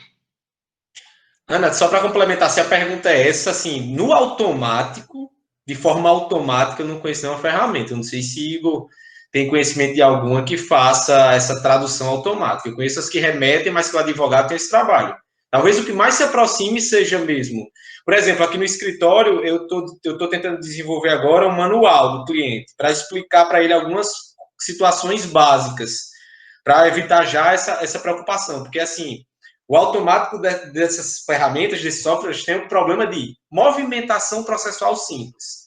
O cliente receber e ele procurar, perguntar por que às vezes é algo que não tem interesse nenhum para o processo.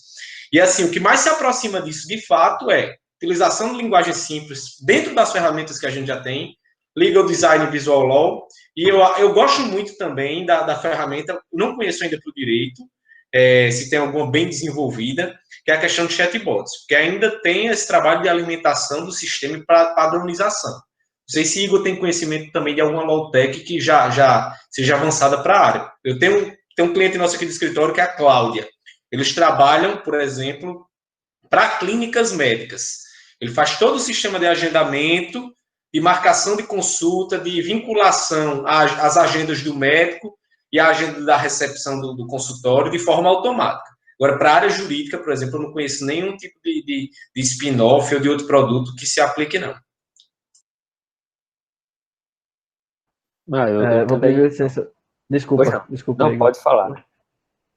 Não, ia só pegar o gancho da professora quando a gente fala de linguagem, né, de linguagem acessível, e se aplica muito a nós do projeto, quando a gente vai lidar com os assistidos, né? porque é uma relação que, assim, né, a gente é acostumado a estar na faculdade o tempo todo, a estar querendo usar esses termos na faculdade, quando a gente chega que se depara ali com assistido, a gente tem que parar e respirar e, peraí, opa, com quem é que eu estou lidando aqui? Essa pessoa, né, tá realmente entendendo o que eu estou querendo passar aqui. É uma coisa até que a gente atenta muito entre si. Eu vou só repassar uma pergunta aqui que tinha ficado para trás, e aí, Igor, você pode retomar o que você ia falar, e depois vocês sintam-se à vontade para responder essa pergunta. Mas foi uma pergunta do Lawrence Lino aqui. Primeiro ele faz um comentário, ele diz assim: interessante que existe um trabalho, já traduzido em português, feito há pouquíssimo tempo, por alunos da Universidade de Colômbia, Escola de Relações Internacionais e Administração, em parceria com o CNJ e o ITS. Aí o nome do trabalho é O Futuro da Inteligência Artificial no Sistema Judiciário Brasileiro, Mapeamento, Integração e Governança da Inteligência Artificial. E ele diz que cita, inclusive, 3 robôs utilizados pelo TJ daqui, que é Clara, Jerimum e Poti. A pergunta dele é: em que medida a jurimetria violaria ou não o princípio da paridade de armas no processo?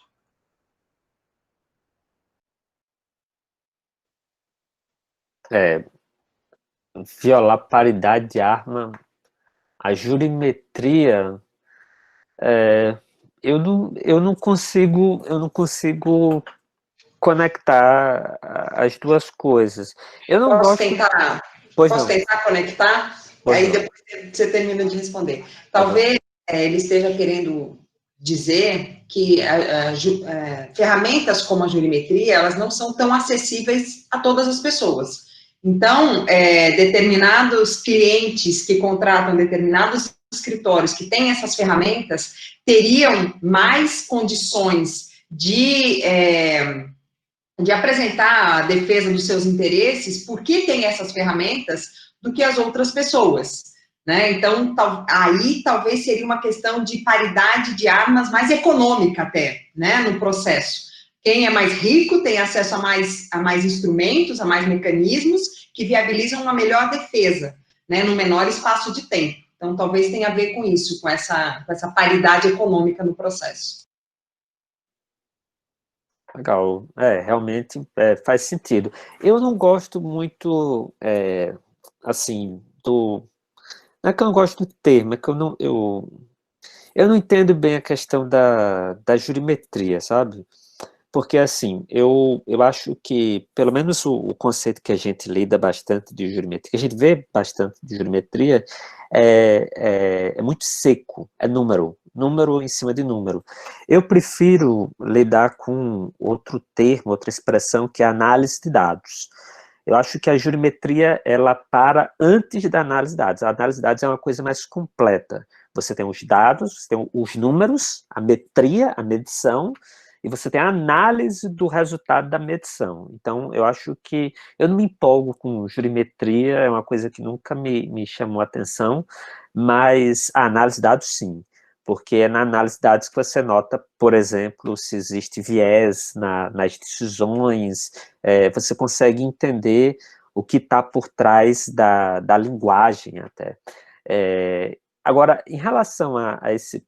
e se isso causa problemas de paridade de arma, com certeza, nesse sentido econômico, com certeza existe mais facilidades para quem consegue contratar grandes soluções que conseguem compreender, né, o volume de dados e, portanto, quem não consegue fica em desvantagem. Por exemplo, imagine que a gente tem uma empresa que ela vê que ela geralmente tem que pagar uma indenização de R$2.000 num determinado processo de perda de voo e cancelamento de voo, e a parte não tem acesso a esses dados, e ela termina aceitando um acordo de 1.500. Então, a empresa que sabia que o processo iria ser resolvido por 2, oferece 1.500, a parte por ignorância, né, para assimetria da informação, termina sendo prejudicada. Mas eu acho que aí tem um lado muito interessante em relação a isso, acesso à justiça, paridade de armas, a jurimetria, que é o seguinte, falta um esforço do poder público para tornar esse jogo mais equilibrado. E aí eu sempre gosto de tocar nesse ponto que, por incrível que pareça, acho que falta a universidade entrar nesse jogo. Porque, veja, a gente tem, de um lado, muita conversa sobre Lotex, Legotech, muita conversa sobre inteligência artificial aplicada ao direito, mas as universidades podiam participar mais, sabe? Por exemplo, vou citar o caso que ele fazer referência ao caso que ele citou. Esse estudo aí, que eu não conheço, da Universidade de Colômbia, sobre IA e direito e acesso à justiça, acesso ao judiciário, não lembro bem. Mas, enfim, aí cita o exemplo de quê? Tecnologias dos tribunais de justiça. Por que não está aí a UFRN? Por que não está a USP? Por que esse relatório não cita, ao invés do TJRN, a UFRN? Por que a instituição citada aí é do judiciário e não da universidade? Entende? Acho que a universidade ela podia participar mais para tentar prover esse equilíbrio. Até foi uma coisa interessante, veja, por exemplo, o grupo que vocês têm de estudo de acesso à justiça é uma forma de efetivação do acesso à justiça que se multiplica, porque veja só, esse negócio de Lotec, Legotec, tem muito a ver com a possibilidade de, com uma ação, você atingir muitos. Quando você treina uma inteligência artificial, a grande vantagem é essa, é o efeito multiplicador que ela tem. Como eu disse, você está treinando um modelo matemático, e aquele modelo matemático, ele só tem valor, ele só presta porque ele é escalável. Você treinou a inteligência e ali você consegue resolver milhares de casos a partir dali. Então, por exemplo, vocês podem ajudar a equilibrar mais esse jogo, ou enfim, servir à prestação jurisdicional, ao acesso à justiça, também, não só pela atuação por exemplo, visitando comunidades carentes, mas também com uma vertente, com talvez um subgrupo que possa trabalhar nesse potencial multiplicador que a inteligência artificial, que a tecnologia tem, não necessariamente a inteligência artificial, mas o efeito multiplicador que a tecnologia tem. E pode ser uma coisa bem simples. Vocês podem, por exemplo, treinar um bot para responder dúvidas sobre auxílio-doença, pegar um tema que é bastante comum, que as pessoas têm dúvida, e ao invés de vocês montarem um grupo para ficar às 24 horas no WhatsApp ou no Facebook respondendo questão sobre auxílio-doença ou um tema desse, vocês podem treinar uma máquina, e a máquina então fica aprendendo e treinando e respondendo perguntas sobre aquele tema. Eu acho que é um ponto interessante que as universidades brasileiras ainda não estão engajadas. Existe muita discussão sobre a tecnologia, o lado jurídico da inteligência artificial, as implicações jurídicas, mas acho que ainda falta a universidade botar um pouco a mão na massa. É difícil entender o funcionamento, a transformação mesmo que a inteligência artificial a tecnologia está trazendo para o direito, se a gente não põe a mão na massa. E eu acho que ainda tem muita coisa a ser feita. Porque o que eu sempre me pergunto quando eu escuto sobre inteligência artificial, tecnologia, avanço, inovação na área jurídica se a gente tem tudo isso que estão dizendo, se a tecnologia está tão avançada, se a inteligência artificial é tão boa, por que a gente tem 80 milhões de casos no judiciário? Onde é que está o problema? Por que um processo ainda dura 4, 5 anos? Sabe? Assim, é como se você dissesse, eu sou uma pessoa rica, eu sou uma pessoa que vive muito bem, mas na verdade você não desse, você não usufruísse, você não tivesse nenhum sinal daquilo, sabe? Tá havendo alguma desconexão. Em algum momento, a coisa não está fazendo sentido. A gente tem tantas ferramentas, ferramentas que ganham tantos prêmios, ferramentas que são destaque, que saem aqui e acolá, mas, tá, e por que o acesso à justiça ainda não se efetivou? Acho que essa é a pergunta. Eu acho que a questão é de implementação, a gente precisa ainda implementar as coisas. Acho que tem uma coisa que a gente aprendeu e que eu nunca esqueci nesse universo de tecnologia aplicada ao direito, de Law-Tech, é que, assim, é uma história de um grupo que funcionava dentro da universidade, né? Eles eram estudantes de uma engenharia na universidade brasileira, e eles desenvolveram uma tecnologia de pesca fantástica, tecnologia revolucionária, foram para várias competições internacionais, ganharam prêmios, patentes, tudo maravilhoso. Aí, quando eles voltaram de uma temporada fora para participar de várias competições, aí eles viram, bem, tá claro que a tecnologia é fantástica, agora vamos para o mercado. E eles começaram a oferecer aquilo no mercado, e o mercado rejeitava, porque aquilo não era um problema, porque aquilo não resolvia o problema do criador de peixe, do pescador, sabe? Então, assim, a tecnologia, a gente discute o avanço da inteligência artificial, os robôs, enfim, qualquer coisa dessas é fantástico, mas se a gente não consegue, e a gente não está conseguindo transformar isso em acesso à justiça, é só prêmio. A gente chama de métrica das vaidades, né? É como você olhar assim, você tem uma Law-Tech, uma empresa qualquer, e você diz assim, eu tenho 1 milhão de curtidas no Instagram, no Facebook, as pessoas amam meu produto, e você não vende. E você não tem operacionalização nenhuma.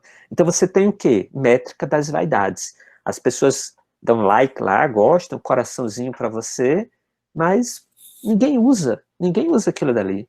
Então, para que aquilo serve? Qual a funcionalidade daquilo?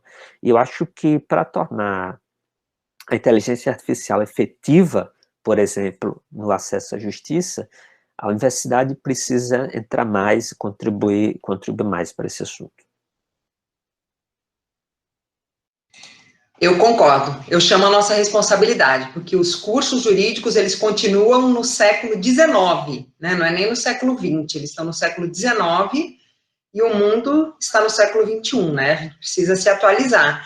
Tem alguns aqui que fazem parte do Cascudo, né? Cascudo é o nosso laboratório de inovação da UFRN, mas a nossa ideia é revolucionar mesmo o curso, porque a gente precisa dessa revolução 4.0 nos cursos de direito, senão a gente vai ficar para trás e os cursos vão ser cada vez mais desnecessários, porque eles não vão ensinar aquilo que é útil para o profissional, né, da área jurídica. Gente, mais perguntas?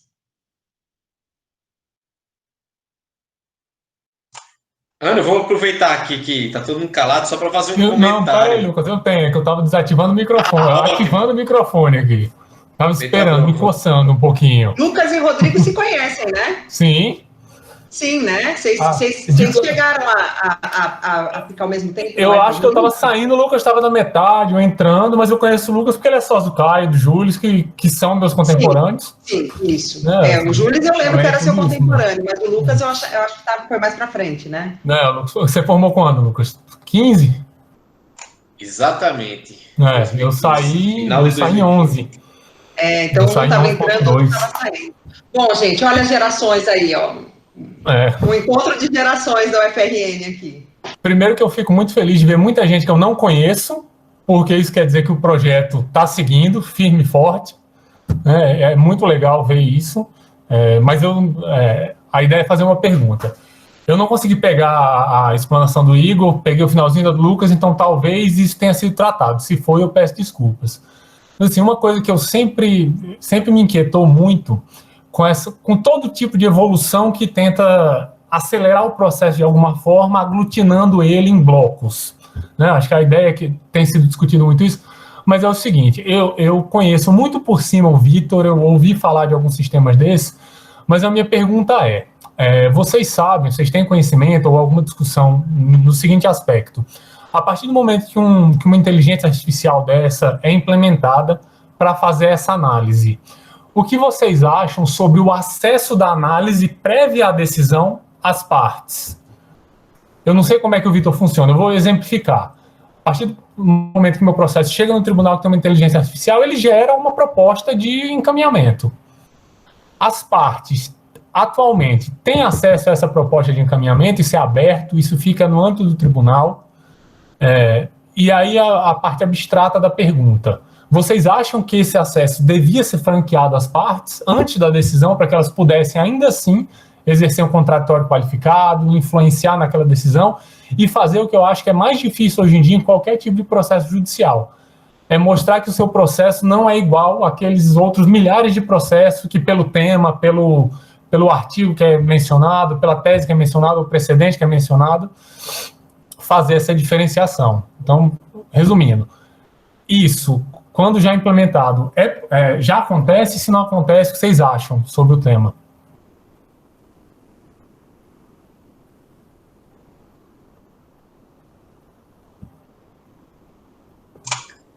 Eu vou começar aqui. Rodrigo, uma pergunta muito interessante, meu amigo. Muito interessante mesmo, porque assim, eu não sei de fato como funciona essa questão dos pressupostos do Vitor no STF, nem que tipo de parâmetro ele dá. Sobre essa questão da liberação para as partes, a gente aí teria um problema de que, quando a gente trabalha com essa questão de análise de dados, que é o Kiko falou muito, teoricamente a máquina vai pegando vários parâmetros e vários indicadores e aglutina em um só. Ou seja, se eu fosse de alguma forma passar isso para as partes, para que de fato ela pudesse exercer um contraditório e explicar por que aquela decisão não se aplica ao processo dela, talvez eu precisasse reverter esse procedimento de aglutinação e separar tudo de novo, voltar para o início e dizer, olha, a gente analisou esse parâmetro, esse parâmetro, esse parâmetro e esse parâmetro para chegar nessa decisão, nesse indicativo. E aí eu não sei até que ponto isso é tecnologicamente viável e até que ponto isso atrapalharia, não sei, o andamento processual. Uma pergunta, eu acho que você lançou aí, não foi nem uma pergunta, é uma reflexão para se fazer, viu, sobre o caso, porque é muito interessante essa pergunta. Eu acho que nesse aspecto, assim, existem ônus e bônus em tudo que a gente tenta implementar, né? Sempre vai ter gente contra, sempre vai ter gente muito a favor.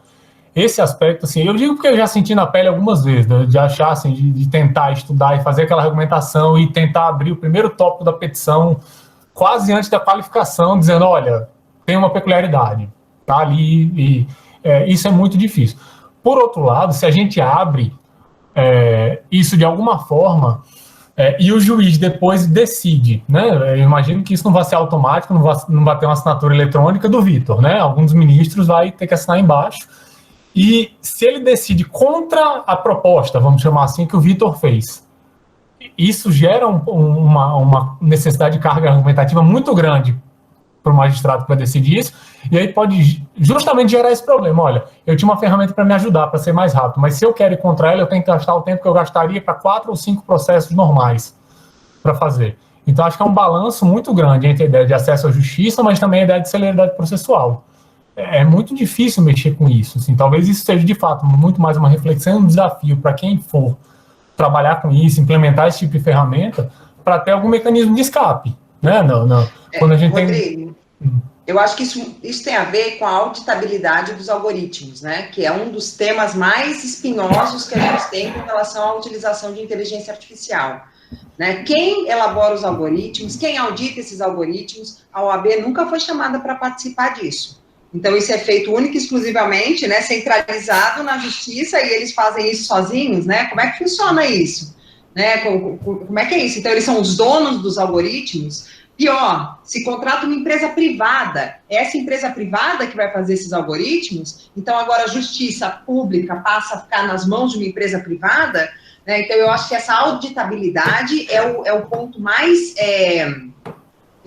nevrálgico da utilização de inteligência artificial, é o ponto extremamente negativo do Vitor, e que mesmo quem é super defensor do Vitor, né, Eu acho bacana que exista, né, inteligência artificial, parâmetros objetivos, né, para aferição de conhecimento ou não conhecimento de recursos, tal, isso tudo é legal. Mas a questão é, como é que são elaborados esses parâmetros? Quem é que joga esses dados lá dentro, né? Isso tem um pouco a ver com o que eu estava perguntando no começo para o Igor, mas eu estava perguntando exatamente no oposto, né? Você está perguntando para fazer a distinção, eu estava perguntando para fazer a aplicação em casos análogos, que merecem o mesmo tratamento, né?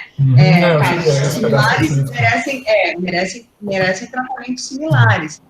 Mas essa eu acho que é a questão mais tormentosa que a gente tem, Rodrigo, é a auditabilidade. Está todo mundo entendendo o que a gente está falando aqui? Sim? Então tá, porque esse é o ponto mais difícil, eu acho, de responder. Lucas e Igor podem dizer aí com mais propriedade, mas eu acho que, assim, a gente está a nossa encruzilhada começa aí. Quem audita esses algoritmos? E essa questão do tipo de dado, assim, puxando um pouco para uma coisa que eu cheguei a mexer pessoalmente até uns 4 anos atrás, que era a ideia de implantação do PJE, por exemplo. A OAB sempre quis estar presente, vários órgãos, inclusive os próprios tribunais brigavam entre eles, porque queriam mandar no PJE, que surgiu no TRF da Quinta, depois foi se espalhando, e ninguém queria abrir o código do PJE, para isso ser visto, para isso ser mexido, para isso ser conversado. Alegavam que por motivo de segurança, mas eu não sei se era só isso ou se tinha um pouco da vaidade de ser o dono do sistema que o judiciário costuma ter. Só um detalhe que eu acho interessante até para a discussão, eu não sei como é que funciona o Vitor na entranha dele, mas, assim, até que ponto também é válido o indicativo de decisão que eu aplico, talvez para casos semelhantes, mas com motivações diferentes, né? Até que ponto a gente ainda tem isso, que eu acho que talvez seja o principal dessas decisões. Teoria Até dos que ponto é não é fácil. Exatamente. Mecânica, como é que você vai tirar a razão de decidir? Não, é uma doideira, né? Porque aqui a gente não tem como circunstanciar nada, porque os nossos precedentes, eles são baseados em enunciados, né? Não circunstanciados. E aí fica super complicado. Exatamente. Ainda que você jogue na máquina todas as informações do precedente mesmo, né? Da circunstanciação, fica quase que impossível você aferir se trata mesmo de uma circunstância semelhante ou não. Mesmo porque os casos, eles não são previsíveis, você não tem como jogar na máquina, por isso que eu estava perguntando para o Igor, essa questão das redes neurais, se elas são capazes de criar mesmo conhecimento novo, porque são coisas imprevisíveis, não tem como você jogar uma previsibilidade ali de coisas imprevisíveis, né, como adotar uma decisão, aquela que eu sempre falo, né, a decisão da lesma na garrafa de cerveja, como é que você vai adotar uma decisão com esse parâmetro para um acidente automobilístico? Sendo que um ser humano, lendo aquilo, com todo aquele conhecimento, né, circunstancial que a gente tem, que o Igor estava falando, a gente consegue ver e falar, não, realmente, uma coisa tem a ver com a outra, em termos de responsabilidade do fabricante e tal, mas a máquina, ela é incapaz de fazer isso. Até onde eu sei, ela ainda não tem condições de fazer isso, né, de perceber essa similitude, né, e aplicar nos casos parecidos. Da mesma forma, ela vai ter dificuldade de fazer o distinguishing, de falar, não, aqui também é caso de caramujo na cerveja, mas aqui é um caso diferente, que eu não posso aplicar. Né? Então, eu tenho minhas restrições ali. Mas, para fechar, gente, já são 8:45, eu queria fazer uma última pergunta aqui, se vocês me permitirem, e aí vai para o Lucas, vai para o Igor, se o Rodrigo quiser entrar na onda também pode entrar e responder.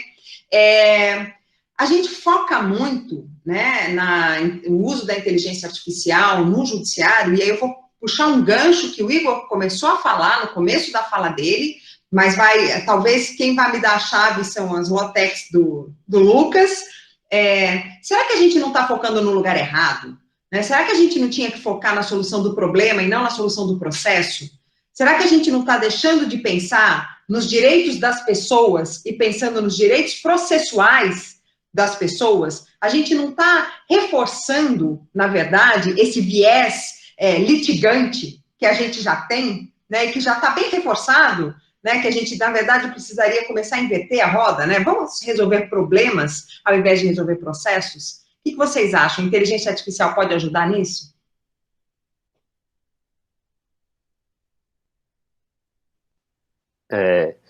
Professora, eu acho que sim, essa seria a forma mais eficiente de resolver. O problema é como as coisas funcionam, né, no Brasil. Acho que a gente tem outros pressupostos que terminam influenciando se a gente foca no problema ou no processo. Por exemplo, e aí acho que, de uma certa maneira, a discussão anterior toca nisso. A gente tem, 1.200.000 advogados no Brasil. É um país que tem uma quantidade absurda de advogados, de faculdades de direitos, qualquer critério que você imaginar, o Brasil impressiona, tá? Qualquer critério do mundo jurídico, o Brasil impressiona. Quando eu estava nos Estados Unidos, eu também gosto de contar sempre essa história. Eu trabalhava no programa de tributário da Universidade de Nova York, e lá a gente tinha professores visitantes sempre.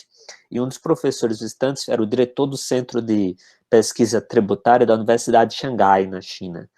E, bem, eu não preciso dizer que a China é um país que tem uma população imensa, né? Muito maior do que a brasileira. E uma vez ele chamou para tomar chá, e na conversa que a gente estava tendo, ele perguntou sobre os dados do Brasil, né? Ele perguntou quantos advogados o Brasil tinha. E eu disse que o Brasil tinha 1.200.000 advogados. Na época tinha um pouco menos. Aí ele ficou assim, mas como o Brasil tem mais advogado que a China? A China não tem isso. Ele perguntou o número de faculdade de direito, eu disse também que tinha mais de 1.000. Ele ficou impressionado também. Veja só que a gente está impressionando um chinês com dado de população, então a gente está num lugar muito perigoso, né? Não, impressionar chinês com números é realmente um negócio triste. Pois é. E daí você vê como a nossa situação é drástica. E, claro, se você tem 1.200.000 advogados soltos por aí, é claro que tudo vai ser judicializado, que tudo vai virar um processo. Até coisas que poderiam ser resolvidas em outros países, são resolvidas de outra forma, terminam indo para dentro do judiciário. Até porque talvez a pessoa que você está tendo ali um problema é advogado também. Então vai para o judiciário. Então acho que, de uma certa maneira, a dificuldade de resolver a etapa anterior, quer dizer, resolver primeiro o problema e não o processo, tá por isso, é porque a gente tem a cultura, a gente tem os números que justificam assim, as demandas irem para o judiciário, né? Nos Estados Unidos existe uma coisa muito importante na faculdade, que é ensinar o aluno a raciocinar com fatos e não com direito, né? Meu chefe lá, ele gostava de dizer bastante, antes de frequentar a faculdade de Direito, o aluno tem que frequentar a faculdade dos fatos. Antes de ser o mestre do direito, você precisa ser o mestre dos fatos. Por quê? Porque você só consegue fazer o distinguishing pelos fatos. Se você for para a Suprema Corte, você só vai conseguir convencê-la de que o precedente X não é aplicável ao seu caso, se você mostrar que os fatos são diferentes. E, portanto, o direito aplicável deve ser diferente. Só que quando você tem essa quantidade enorme de advogado, 80 milhões de processos, 28 milhões entrando todo ano no sistema, é muito difícil lidar com tudo isso, né? Então, eu acho que, assim, o rio sempre corre para o mar, né? Então, como a gente já tem muito processo, a gente tem essa mania de judicializar, e vai ser muito difícil a gente conseguir resolver, ou pelo menos amenizar de maneira significativa esse problema, se a gente não, por exemplo, diminuir a quantidade de curso jurídico no Brasil, diminuir a quantidade de advogado entrando no mercado no Brasil. A gente não tem como ter essa quantidade de gente vocacionada para o direito, né? As pessoas têm vocação para outras coisas também, mas a gente criou essa mania de que todo mundo é vocacionado para o direito. E as pessoas não querem fazer, aqui no Brasil, gastronomia, não querem fazer, sei lá, arquitetura, não querem fazer outras coisas na vida. Elas aprenderam que elas têm que fazer direito. Então, acho que enquanto a gente não começar a a resolver essas outras questões, a gente vai lidar com um mundo que tem muito processo, e aí a gente vai entrar nessa sinuca de bico aí, de ter que achar jeito de matar processo de toda forma, e aí, seja quais forem as consequências, que é uma coisa perigosa, mas eu acho que é por isso que as coisas não funcionam, assim, do lado da resolução do problema, e a gente começa a raciocinar, então, em resolver o processo.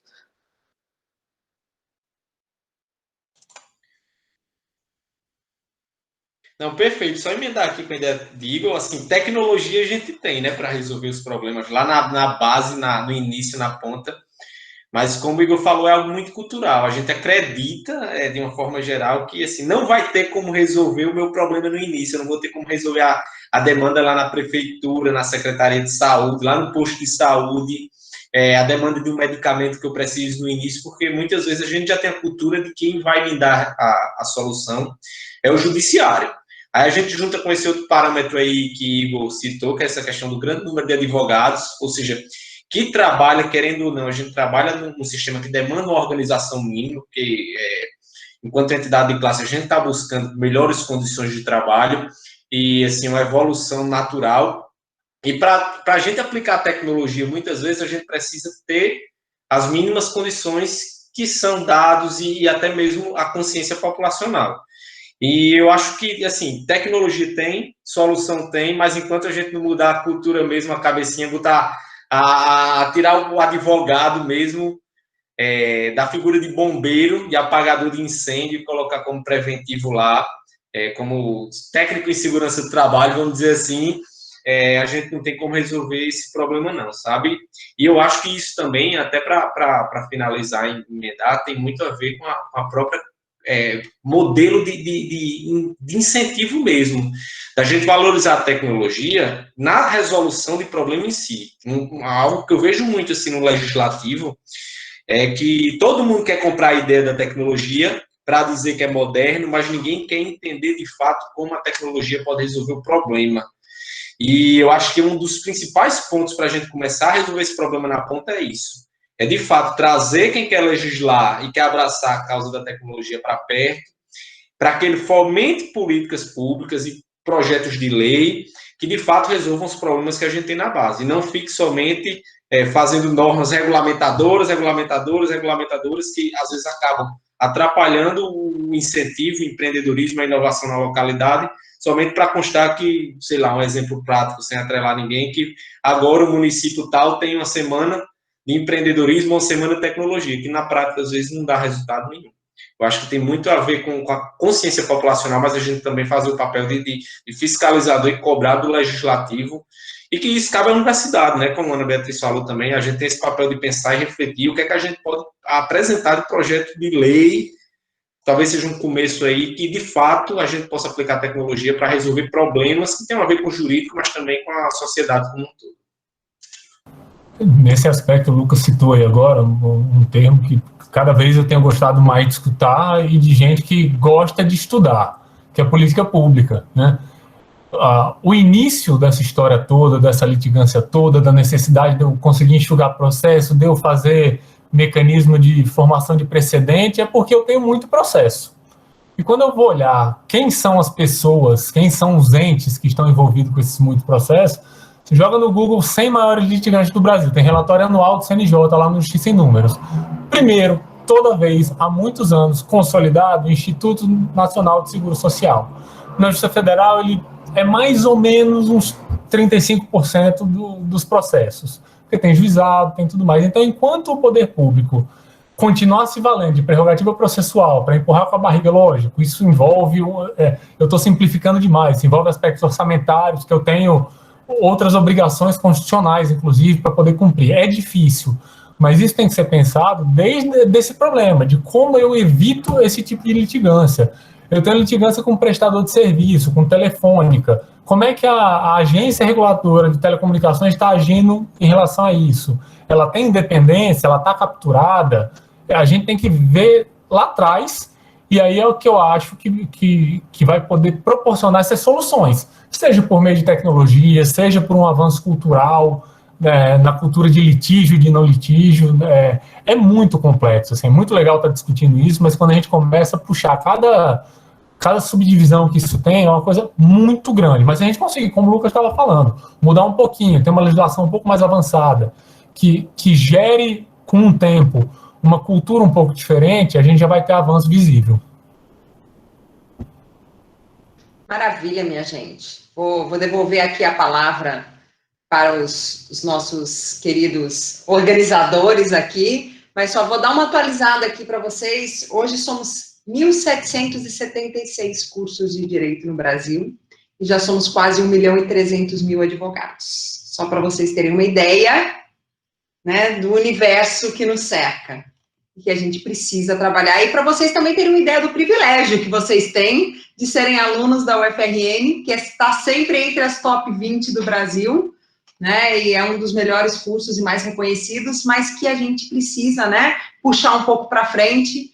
Estamos tentando, né, ver se a gente atualiza o nosso curso para que ele seja efetivamente um curso que traga, né, elementos para que vocês sejam bons profissionais, profissionais úteis, né, que facilitem, que melhorem a vida das pessoas, e não que tragam mais processos, pura e simplesmente, né. Então, devolvo a palavra aí para vocês, meus queridos, agradecendo demais pela oportunidade de estar aqui com esses dois super feras. Agradeço ao Rodrigo por estar aqui com a gente. Falei para ele já da nossa história, de que tudo começou por sua causa. E foi uma honra para mim estar aqui com vocês, gente. Boa noite. Muito obrigado, professora. Muito obrigado a todos vocês. Agradecer especialmente a Rodrigo, novamente, como a professora falou, e aos nossos convidados também, a Lucas e a Igor, e a todos vocês que ficaram aqui com a gente até agora, né? Já vai dar 9 horas. Muito obrigado. A gente está muito feliz que deu tudo certo e que eu, particularmente, enxergava esse tema muito distante, e eu estou muito feliz de a discussão ter estado muito perto de mim o tempo todo, então ter conseguido entender tudo. Já recebi alguns feedbacks aqui de que realmente foi uma linguagem muito acessível, e é isso. Agradecer mais uma vez a todos vocês, e é isso.